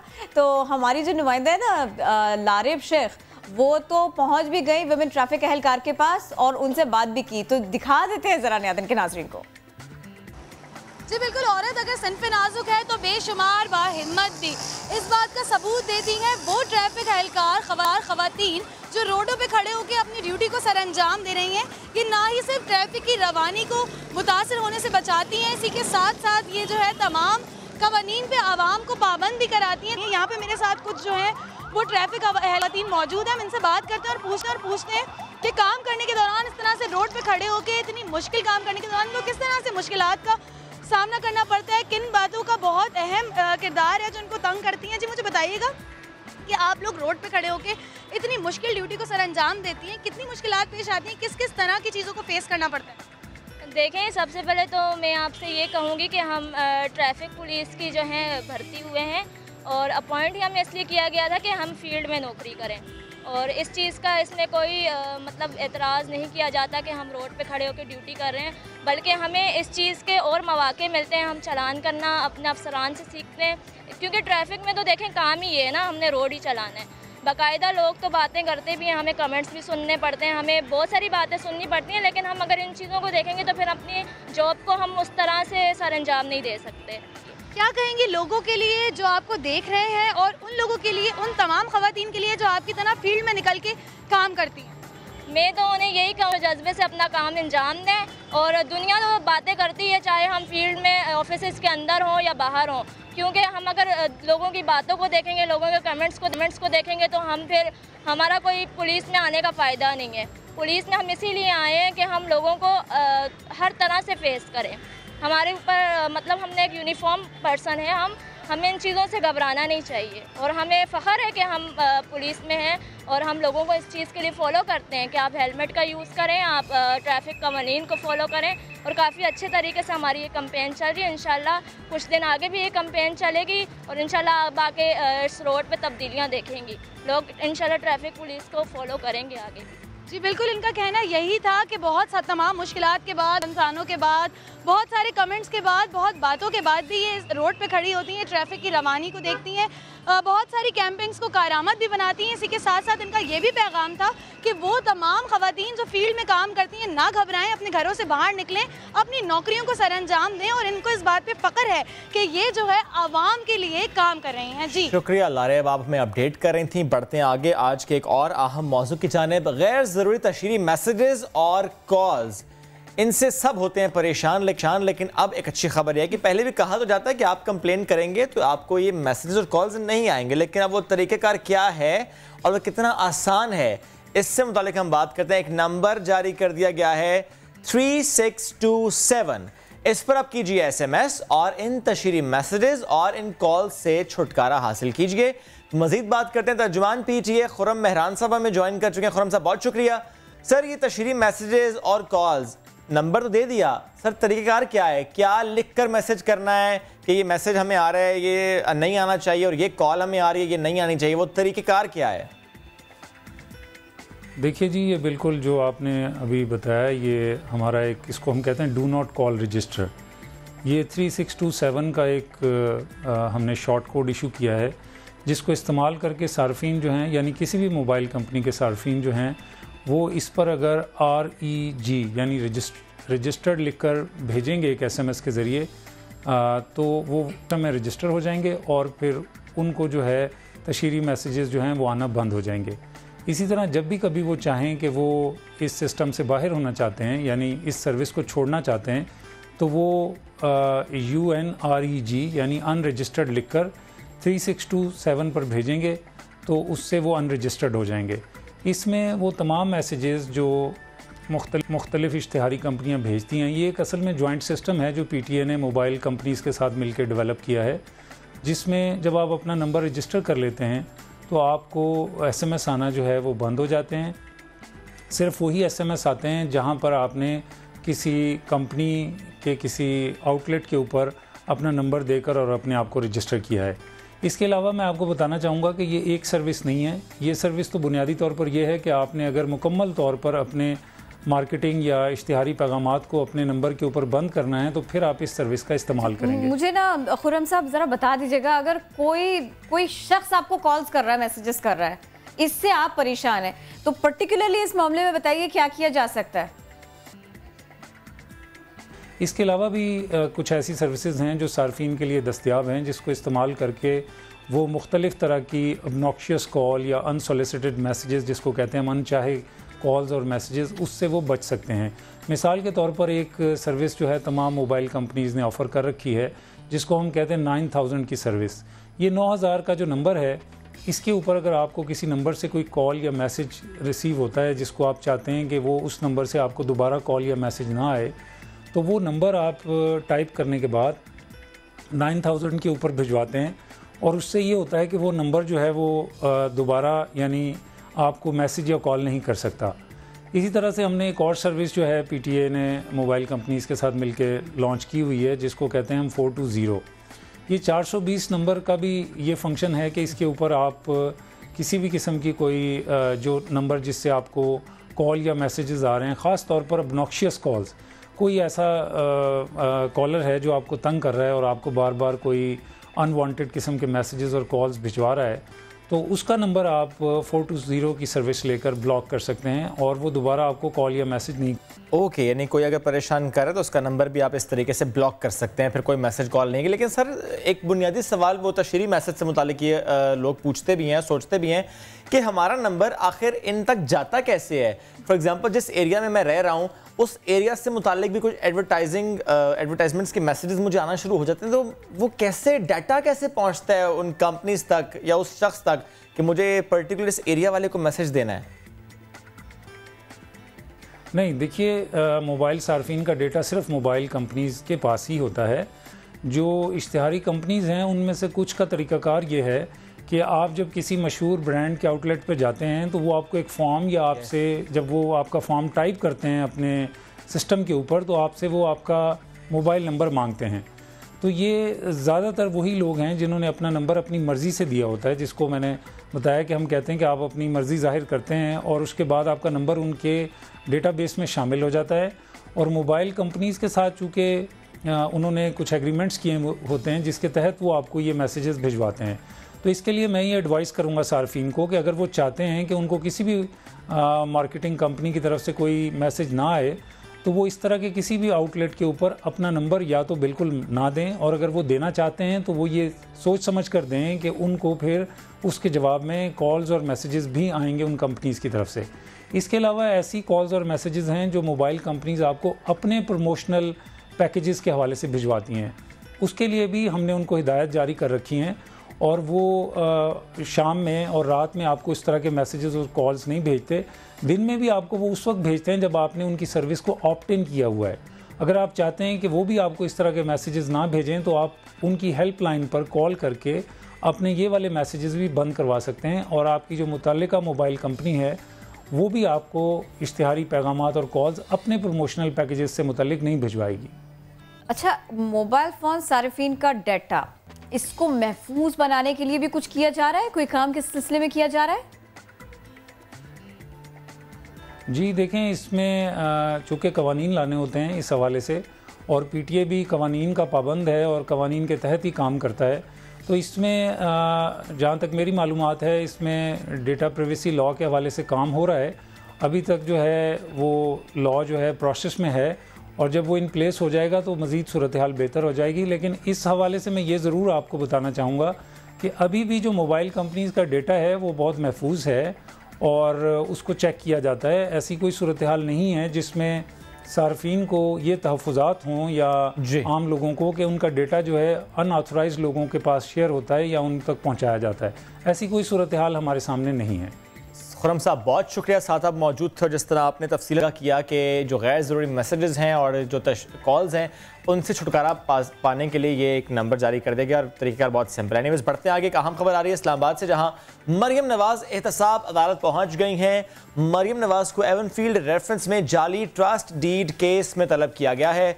जुडिशल कॉम्प्लेक्स के अतराफ पुलिस और रेंजर्स की भारी नफरी तैनात है, जबकि खबर ये भी आ रही है कि नून लीगी कारकुनान जो वहां पहुंचे थे उनमें से 17 को गिरफ्तार कर लिया गया है। मजीद बात करेंगे, आदिल तनौली हमें ज्वाइन कर चुके हैं। आदिल, गिरफ्तार क्यों किया गया इन कारकुनान को? हाँ जी, देखें, एहतसाब अदालत ने आज मुस्लिम लीग नून की नायब सदर मरियम नवाज को तलब कर रखा था और इस सिलसिले में कारकुनान की भी खासी तादाद जो कि हस्ब मामूल पहले भी आती रही और आज भी एहतसाब अदालत पहुंचना चाहती थी, ताहम पुलिस की जानब से कारकुनान को G11 और दीगर जो अतराफ पर नाके लगाए थे वहाँ पर रोका गया है। लेकिन कारकुनान की जानब से जब मुजामत की गई और एहतसाब अदालत अंदर आने की कोशिश की गई तो 17 कारकुनान को मजमूई तौर पर गिरफ्तार किया गया था। एवनफील्ड फैसले में मरियम नवाज को जाली ट्रस्ट डीड पर आज 19 जुलाई को एहतसाब अदालत के जज मोहम्मद बशीर ने बुलाया था। मरियम नवाज का मौक़िफ़ था कि फैसले में ट्रस्ट डीड जाली साबित हो जाए तो अदालत कार्रवाई कर सकती है। एवनफील्ड फैसले के वक्त में अदालत ने मरियम नवाज की पेश करदा ट्रस्ट डीड को जाली करार देकर 7 साल कैद की सजा सुना चुकी है। गुज़श्ता साल मरियम नवाज को एहतसाब अदालत के जज मोहम्मद बशीर की जानब से एवनफील्ड रेफरेंस में जाली ट्रस्ट डीड पेश करने पर सजा सुनाई थी। ताहम आज 19 जुलाई को एहतसाब अदालत के जज मोहम्मद बशीर की जानब से उसी ट्रस्ट डीड की बिना पर मरियम नवाज को दोबारा अदालत में तलब कर रखा था। मरियम नवाज को कैप्टन सफदर अपनी गाड़ी में ड्राइव करके एहतसाब अदालत पहुंचाया गया है। ताहम मुस्लिम लीग नून के जो दीगर लोग थे उनको वो भी परवेज रशीद, सादी अब्बासी, वो भी मरियम नवाज के साथ एहतसाब अदालत पहुंचे हैं। लेकिन दीगर जो वकला विंग के लोग थे मुस्लिम लीग नून के, उनको एहतसाब अदालत के बाहर ही रोका गया है। ताहम 17 कारकुनान ऐसे थे जिनको मजमूई तौर पर गिरफ्तार किया गया। हम देख रहे हैं इसमें खवातीन भी शामिल हैं और सादा कपड़ों में मलबूस अहलकार हैं जिन्होंने गिरफ्तार किया है इन कारकुनान को। जबकि इससे पहले हम देख भी रहे हैं कि पुलिस और रेंजर्स इनकी भारी नफरी यहाँ पर मौजूद है। आपने अपडेट किया आदिल, आपसे इससे मुतालिक मजीद बात भी करेंगे। फिलहाल आपका शुक्रिया। और बड़ी तेज़ी से हमने आपको बता दिया है मरियम नवाज की पेशी के बारे में। और अब हमारे जो टॉपिक्स रहते हैं कुछ आप उनके बारे में देख भी रहे हैं। फेस ऐप की धूम पाकिस्तान में, राजस्थान ने कहा, ये भी आपको बताएंगे। लेकिन चूंकि अब जो हमारा टॉपिक है ना मरियम नवाज की पेशी के बाद, वो है जहलुम का नया दिन, तो आज हम आपको जहलुम का नया दिन दिखाएंगे। शहर शहर नया दिन की तो हम बात करते हैं, लेकिन ये तो शहर है शहीदों और जंगजुओं का। ये सरजमीन यहाँ की कहलाती है। ये शहर अब ख़वातीन को हुनरमंद भी बना रहा है। जहलुम की इंडस्ट्रियल होम क्यों कहा जाता है, यहाँ पर क्या कुछ होता है, हम इसी बारे में आज आपको बताएंगे। हमारे नुमाइंदे इम्तियाज बेग, उन्होंने रिपोर्ट तैयार की, पहले आपको ये दिखाएंगे। जहलुम जो तारीखी मकामात की वजह से तो अलग पहचान रखता ही है, लेकिन यहाँ के हुनरमंद ख्वातीन भी मेहनत में अजमत की मिसाल हैं। मुख्तलिफ सेक्टर्स में ख्वातीन को बासलाहियत बनाने के लिए सूबाई हुकूमत का महकमा सोशल वेलफेयर भरपूर मुआवनत फराहम कर रहा है। ये सोशल वेलफेयर डिपार्टमेंट का बड़ा अच्छा इनिशिएटिव है। सनतजार में ख़वातीन को हुनर सिखाया जाता है, जिसमें कशीदाकारी है, एम्ब्रॉयडरी पे काम हो रहा है, इवन उसको मेहंदी लगाने का तरीका, वोकेशनल ट्रेनिंग आप इसको कह लें। फिर इस पर कंप्यूटर की तालीम दी जा रही है ताकि कल को अगर ये बच्चियाँ या बच्चे जो वहाँ हैं वो निकलते हैं तो उनको एक एम्प्लॉयमेंट अच्छी मिल जाए। इंडस्ट्रियल होम में 12 साल से तरबियत देने वाली टीचर का कहना है कि कटिंग और सिलाई जैसे हुनर से ख्वातीन घर बैठे रोजगार कमा सकती हैं। हम जो बच्चियों को काम सिखाते हैं ये उस चीज़ पे फोकस करते हैं कि ये इतनी स्टिचिंग कटिंग सीख लें जो घर में आसानी से बैठ के ये कपड़े सिलाई करते हैं तो अपना जो है ना ये रोज़गार चला सकें। इनमें से काफ़ी सारी बच्चियाँ हैं जो हमारे पास एज आ वर्कर काम करती हैं, जो हम उनको एम्ब्रॉयडरी और सिलाई का काम देते हैं तो वो घर में बैठ के भी अपना रोज़गार चला रही हैं। प्रोफेशनल स्किल है, इससे ये फ़ायदा होता है कि सब बच्चे तो जॉब नहीं कर सकते, लेकिन बच्चियाँ अपने घर के के अंदर बैठ के काम करती हैं, ये एक रोज़गार का बेहतरीन ज़रिया है बच्चों के लिए, ऐसा कि ये माशी तौर पे अपनी फैमिली को सपोर्ट करती हैं बहुत अच्छे तरीके से। इंडस्ट्रियल होम में हुनर सीखने वाली ये बच्चियाँ भी अपने मुस्तकबिल के हवाले से पुरुमीद हैं। आर्टिफिशियल ज्वेलरी में बना रही हूँ, ये बहुत अच्छा काम है और ये रोज़गार के लिए अच्छा है, अपने हाथ का एक हुनर बन जाएगा, तो अपने बच्चों के लिए रोज़गार बना रही हूँ। अगर आपने इस फील्ड में आगे जाना है, प्रोफेशनली लाइक पूरे तरीके से सारा कुछ करना है, तो ये आई थिंक ये इंस्टीट्यूशन ज़्यादा बेहतर है कि सब कुछ आपको प्रॉपर आपको सिखाते हैं। इंडस्ट्रियल होम में इस वक्त 400 से ज़ायद बच्चियाँ मुख्तलिफ हुनर सीख रही हैं। इम्तियाज़ बेग, जेहलम। तो जेहलम का इंडस्ट्रियल होम या जेहलम को इंडस्ट्रियल होम जिस तरह कहा जा रहा है उससे मुताबिक तो हम आपको बता रहे हैं, लेकिन ऐसा नहीं हो सकता कि जेहलम की बात हो और उसके खाबों की बात ना हो। मशहूर सौगात क्या हैं, नाश्ता कैसा होता है, मशहूर मकामात क्या है। वैसे जेहलम से बड़ा करीब एक तारीखी मकाम भी है, बट एनीवेज देखते हैं क्या इम्तियाज़ बेग ने उसको सिलेक्ट किया है। नहीं तो चलते हैं इम्तियाज़ बेग की तरफ जिनकी रिपोर्ट आपने देखी थी। इम्तियाज़, नाश्ता, वहाँ के मकामात ज़रा डिटेल से बताएं। जी बहुत शुक्रिया किरण, शोएब और नियादीन की सारी टीम को मेरी तरफ से अस्सलाम वालेकुम। देखिए, ये जेहलम के शहरी हैं, ये ज़्यादातर खाने पीने के शौकीन तो नहीं हैं, सादगी से नाश्ता करते हैं और अपने काम काज की तरफ चले जाते हैं। और जो लोग जेहलम के विज़िट करना चाहते हैं, जो टूरिस्ट जेहलम आना चाहते हैं, उनके लिए मैं तकरीबन चंद ऐसे मुकामात उनके लिए मैं उसका जिक्र कर देता हूँ जो अगर जेहलम आए तो वहाँ पर ज़रूर विज़िट करें।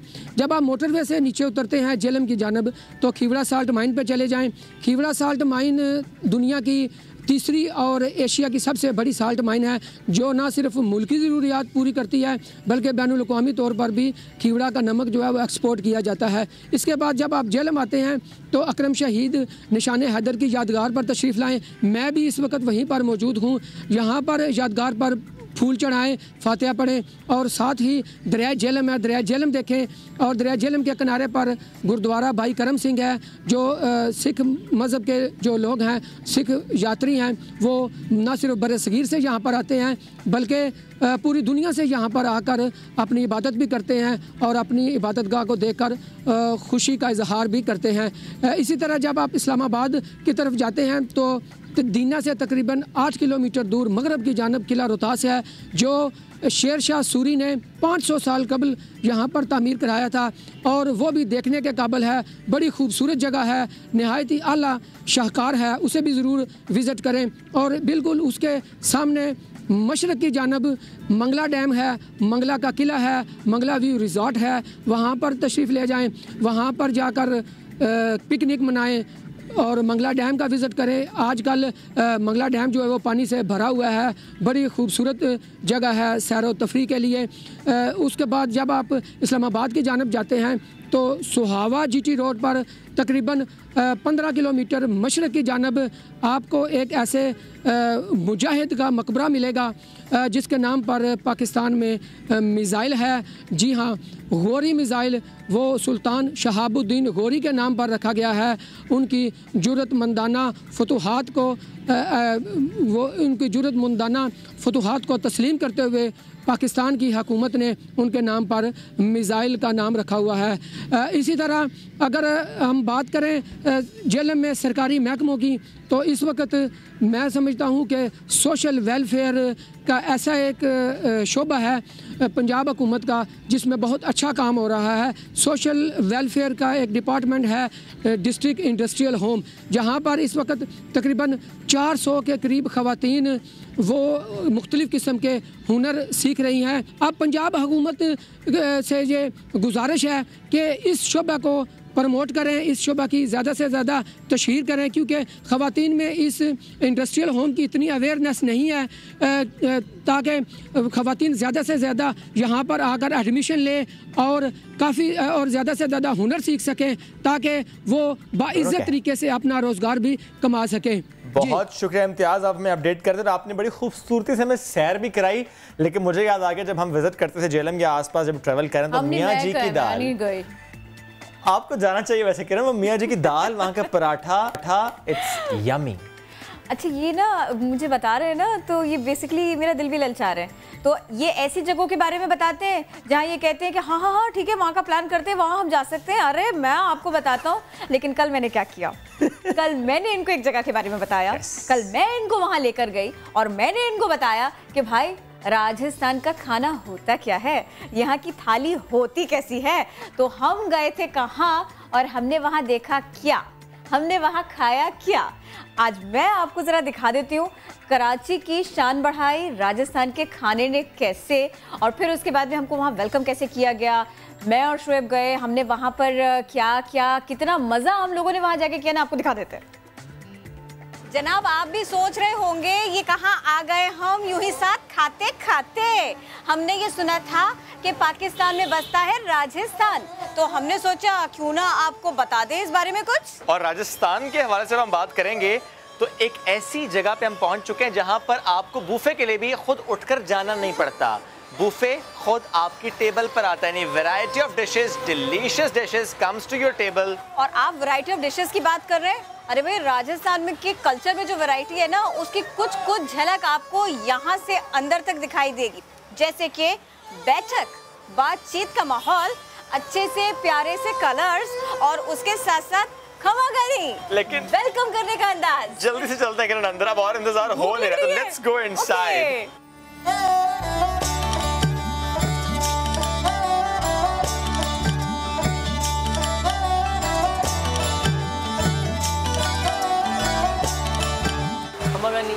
खमागनी, क्या बात है, बहुत अच्छी बात है। शोएब क्या है ना, बहुत जबरदस्त एम्बियंस है। तो पहले एम्बियंस और kitchen, we'll have food afterwards। मेरा दिल में किचन में जाऊं। ओके फाइन, मैं यहाँ का माहौल बता देती हूँ।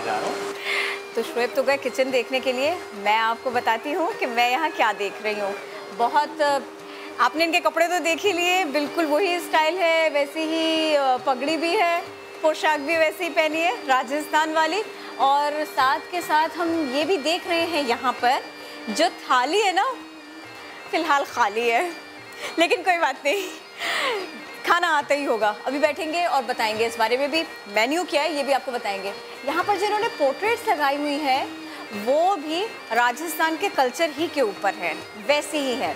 यहाँ की लाइट्स, यहाँ के बर्तन, बहुत सारी चीज़ें।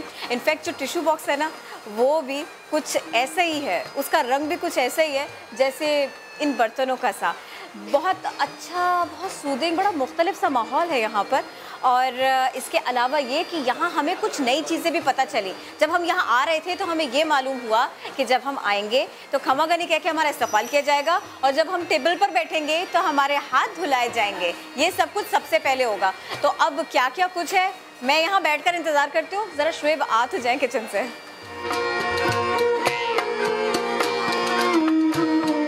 किरण आपको बता रही थी एम्बियंस से मुताल्लिक, यानी राजस्थान के रंगों से मुताल्लिक, वहाँ के कल्चर से मुताल्लिक कि बाहर क्या रंग है। लेकिन हम आ चुके किचन में और जहाँ से खाना जाता है बाहर और सर्व किया जाता है। अस्सलाम वालेकुम जी, कैसे हैं आप? मेन्यू में आज क्या क्या है? सर हमारे पास आलू दो प्याज है, आलू दही वाला। ठीक है, तो यानी होता यह है कि यहाँ से फूड इन बड़े कंटेनर्स में आप लेकर जाते हैं और फिर वहाँ जाके सर्व करते हैं। ओके, प्लीज़ बताएं और क्या कुछ है। और बहुत अच्छी खुशबू आ रही है यहाँ से। दाल दरबारी है, ज़बरदस्त। दिस काइंड ऑफ कंटेनर्स, यानी 4 कंटेनर्स, और इसमें फिर जो भी खाना है वो इनमें ज़रा प्लीज़ आप ले लीजिए। ज़बरदस्त। तो ये खाना यहाँ से जाएगा बाहर। लेकिन सही कहते हैं भाई, एक गोल रोटी खातून ही बनाती है। ठीक है, सब काम करें, but the beautiful thing is कि ख़वातीन भी यहाँ पर हैं और ज़ाहिर है उनसे अच्छा खाना कौन बना सकता है। अस्सलाम वालेकुम जी, कैसी हैं आप? वालेकुम अस्सलाम, ठीक है। ये फुलके कहें या रोटियाँ कहें या क्या कहें इनको, चपाती, ज़बरदस्त जी। अच्छा वो देखिए, एक और ख़ातून उनकी मदद कर रही हैं, वो पेड़े को गूंद के दे रही हैं और वो वहाँ से बनाते चले जा रही हैं। वाकई क्योंकि जब लोग बाहर बैठे इंतज़ार करें तो वो कहते हैं गरम गरम चपाती आनी चाहिए, गरम गरम सी रोटी आनी चाहिए। फिर यहाँ से गरम गरम रोटी आती है। जब वापस चलते हैं बाहर, क्योंकि किचन में तो हमने देख लिया है और किचन में वाकई बड़ा फैमिली सा माहौल है, जैसे फैमिली किचन होता है। काम हो रहा है ज़बरदस्त सा, सब लगे हुए अपना काम करने। तो ये है खूबसूरती किचन की कि यहाँ पर सफाई के उसूलों को भी मद्देनजर रखा गया। लेकिन क्विकली चलते हैं वापस बाहर, किरण को ज्वाइन करते हैं ऑन द टेबल।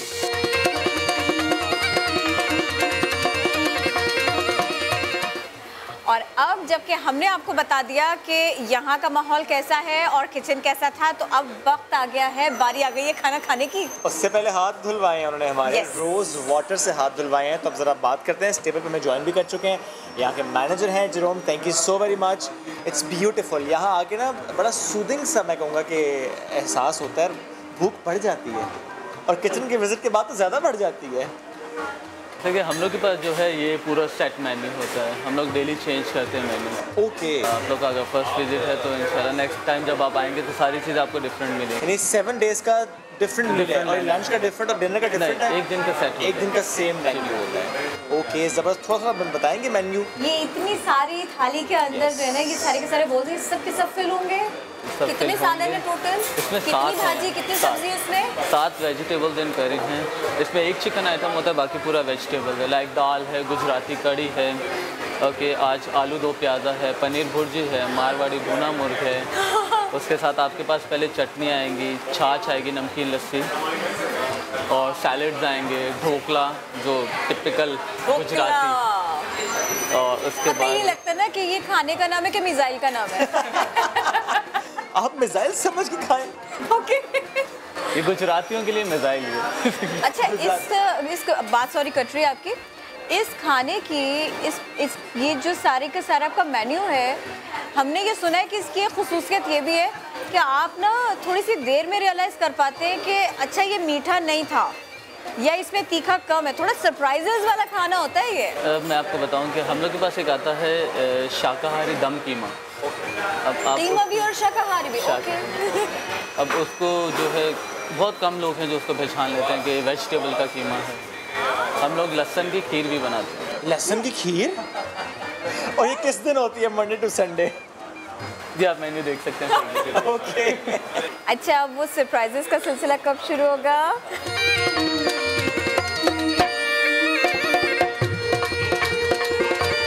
और जो गोल चपाती अंदर देखी थी वो हम खा रहे हैं, बड़ा मज़ा आ रहा है। और इस थाली में ना बहुत वैरायटी है, वेजिटेबल भी है, अब मीट आइटम भी है, तो लग रहा है this is a complete package for your tummy.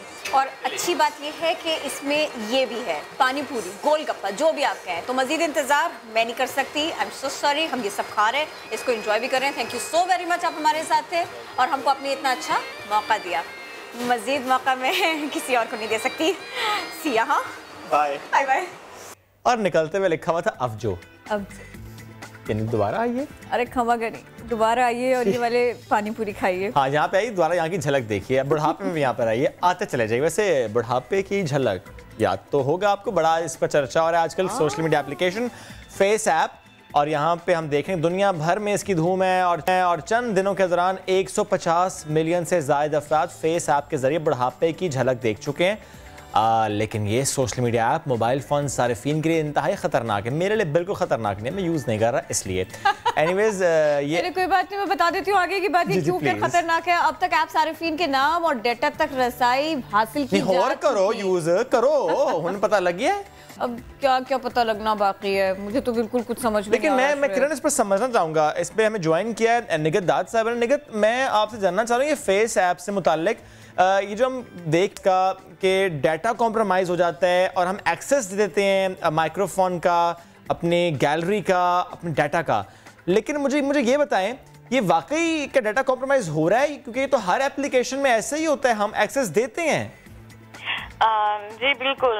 एक तो ये कि फेस ऐप जो है वो कोई इतनी मुख्तलिफ ऐप नहीं है बाकी ऐप से जो कि हमारे ऑलरेडी फोन्स में मौजूद हैं।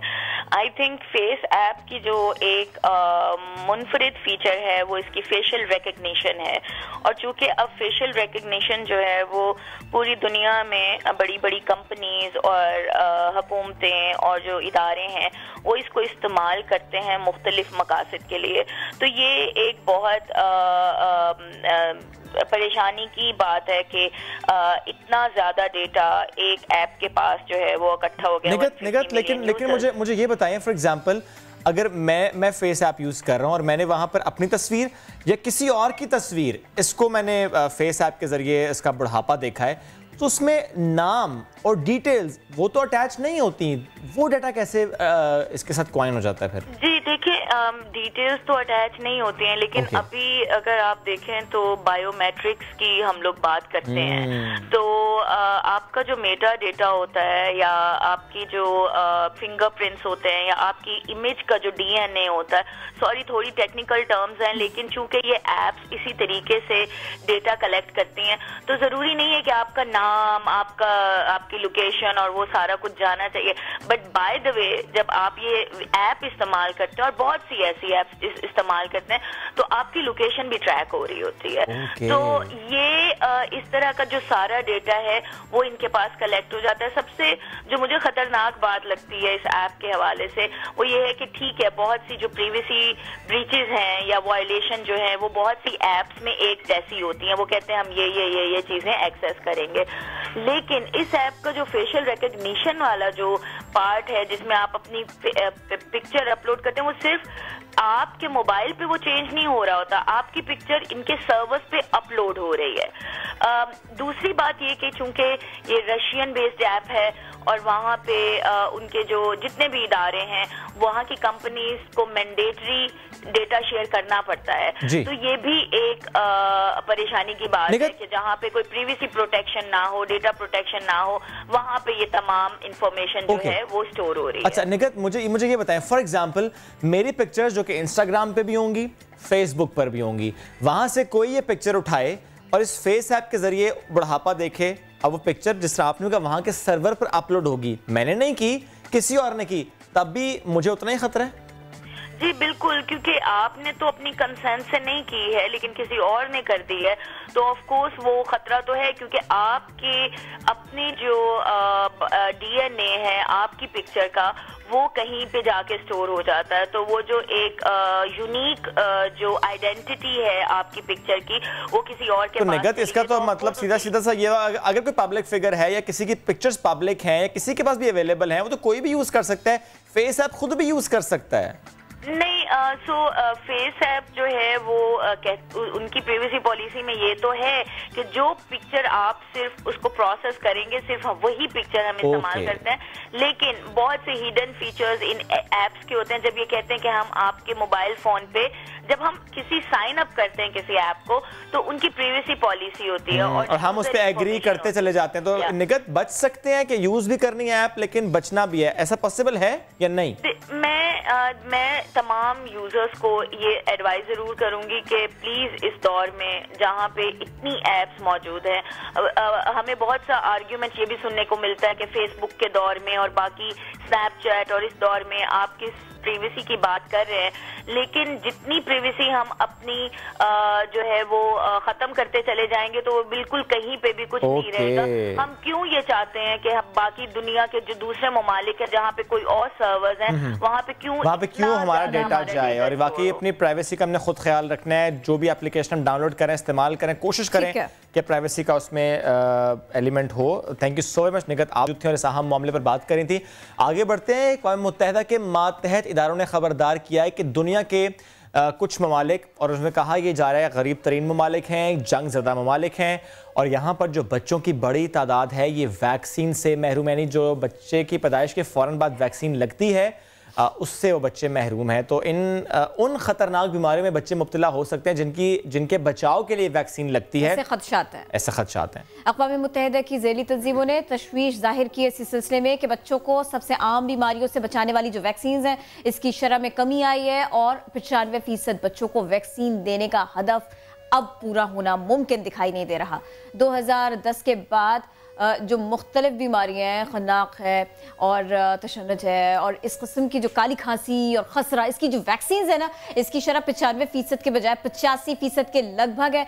इसका मतलब ये हुआ कि 2 करोड़ बच्चे होंगे ऐसे जिनको वैक्सीन मिलेगी नहीं, यानी 10 में से 1 बच्चा, अगर आसान करके आपको बताएं तो इस मरज का शिकार हो सकता है, किसी मरज का शिकार हो सकता है। इसी पर बात करेंगे। डॉक्टर फलक कादिर हमें ज्वाइन कर रही हैं। बहुत शुक्रिया आपके वक्त। सबसे पहले बताइएगा कि अक़वाम मुत्तहिदा ने तो वैक्सीनी किल्लत से मुताल्लिक़ खबरदार कर दिया है, लेकिन मैं फिर भी चाहूँगा नायादीन के नाज़रीन के लिए बताइएगा कि कहा जाता है पैदाइश से 2 साल, स्पेसिफिकली 2 साल और फिर जनरली 5 साल। बच्चों को वैक्सीन की ज़रूरत होती है, कौन सी वैक्सीन किस बीमारी के लिए है, कितनी वैक्सीन ज़रूरी है, पहले इस पर मैं चाहूँगा आप बताइए। बिस्मिल्लाहिर्रहमानिर्रहीम, बहुत शुक्रिया आपने इतने इम्पॉर्टेंट टॉपिक पे बात करने के लिए मुझे इनवाइट किया है। जी देखें, जो छोटे बच्चे होते हैं उनके लिए वैक्सीनेशन बहुत इम्पॉर्टेंट है। जब बेबी बोर्न होते हैं इनिशियल लेवल पर वैक्सीन लगती है BCG एंड OPV, यानी BCG for tuberculosis and OPV for poliomyelitis. Poliomyelitis जो वायरस होता है उसके लिए हम from a very initial phase of birth हम बच्चों को वो वैक्सीन लगाते हैं। उसके यानी जब बच्चा थोड़ा इन्फेंट थोड़ा बड़ा हो जाता है, 6 मंथ का हो जाता है, तो उसके बाद हम लोग DPT1, हेपेटाइटिस B1 और पोलियोमाइलाइटिस 1 और इन्फ्लुएंजा 1 की वायरस की वैक्सीन लगाते हैं। फिर उसके बाद जब 6 वीक्स का हो जाता है तो 14 वीक के अंदर हम DPT2, हेपेटाइटिस B2 और पोलियोमाइलाइटिस 2 एंड HIV 2 की वैक्सीन लगाते हैं। उसके बाद जब 14 वीक होता है यानी 14 महीने का हो जाता है बच्चा, तो हम उस वक्त जो है DPT3, हेपेटाइटिस B3 और HIV जो 3 है और पोलियोमाइलाइटिस 3 उसकी वैक्सीन लगाते हैं। और 9 मंथ के अंदर जो है वो मीज़ल की वैक्सीनेशन की जाती है। और सेकेंड ईयर जब बच्चा 2 साल का होता है उसके बाद आप इम्यूनो बूस्टर्स और डिफरेंट तरह की वैक्सीन लगाते हैं। पर ये बहुत इंपॉर्टेंट वैक्सीन है, बहुत इंपॉर्टेंट वैक्सीनेशन है जो बच्चों की लाइफ के लिए यानी लाइफ थ्रेटनिंग कंडीशन से बचाने के लिए हम बच्चों को प्रोवाइड करते हैं और WHO की रिकमेंडेड। बहुत शुक्रिया आप इस सिलसिले में हमारे साथ थी। आज के ये मौजूआत थे नया दिन के, जिसके ऊपर नया दिन के नाज़रीन को अपडेट रखा। अब आपसे मुलाकात होगी नए दिन में, नए हफ्ते में, नए वीकेंड मंडे। See you. अल्लाह हाफ़िज़।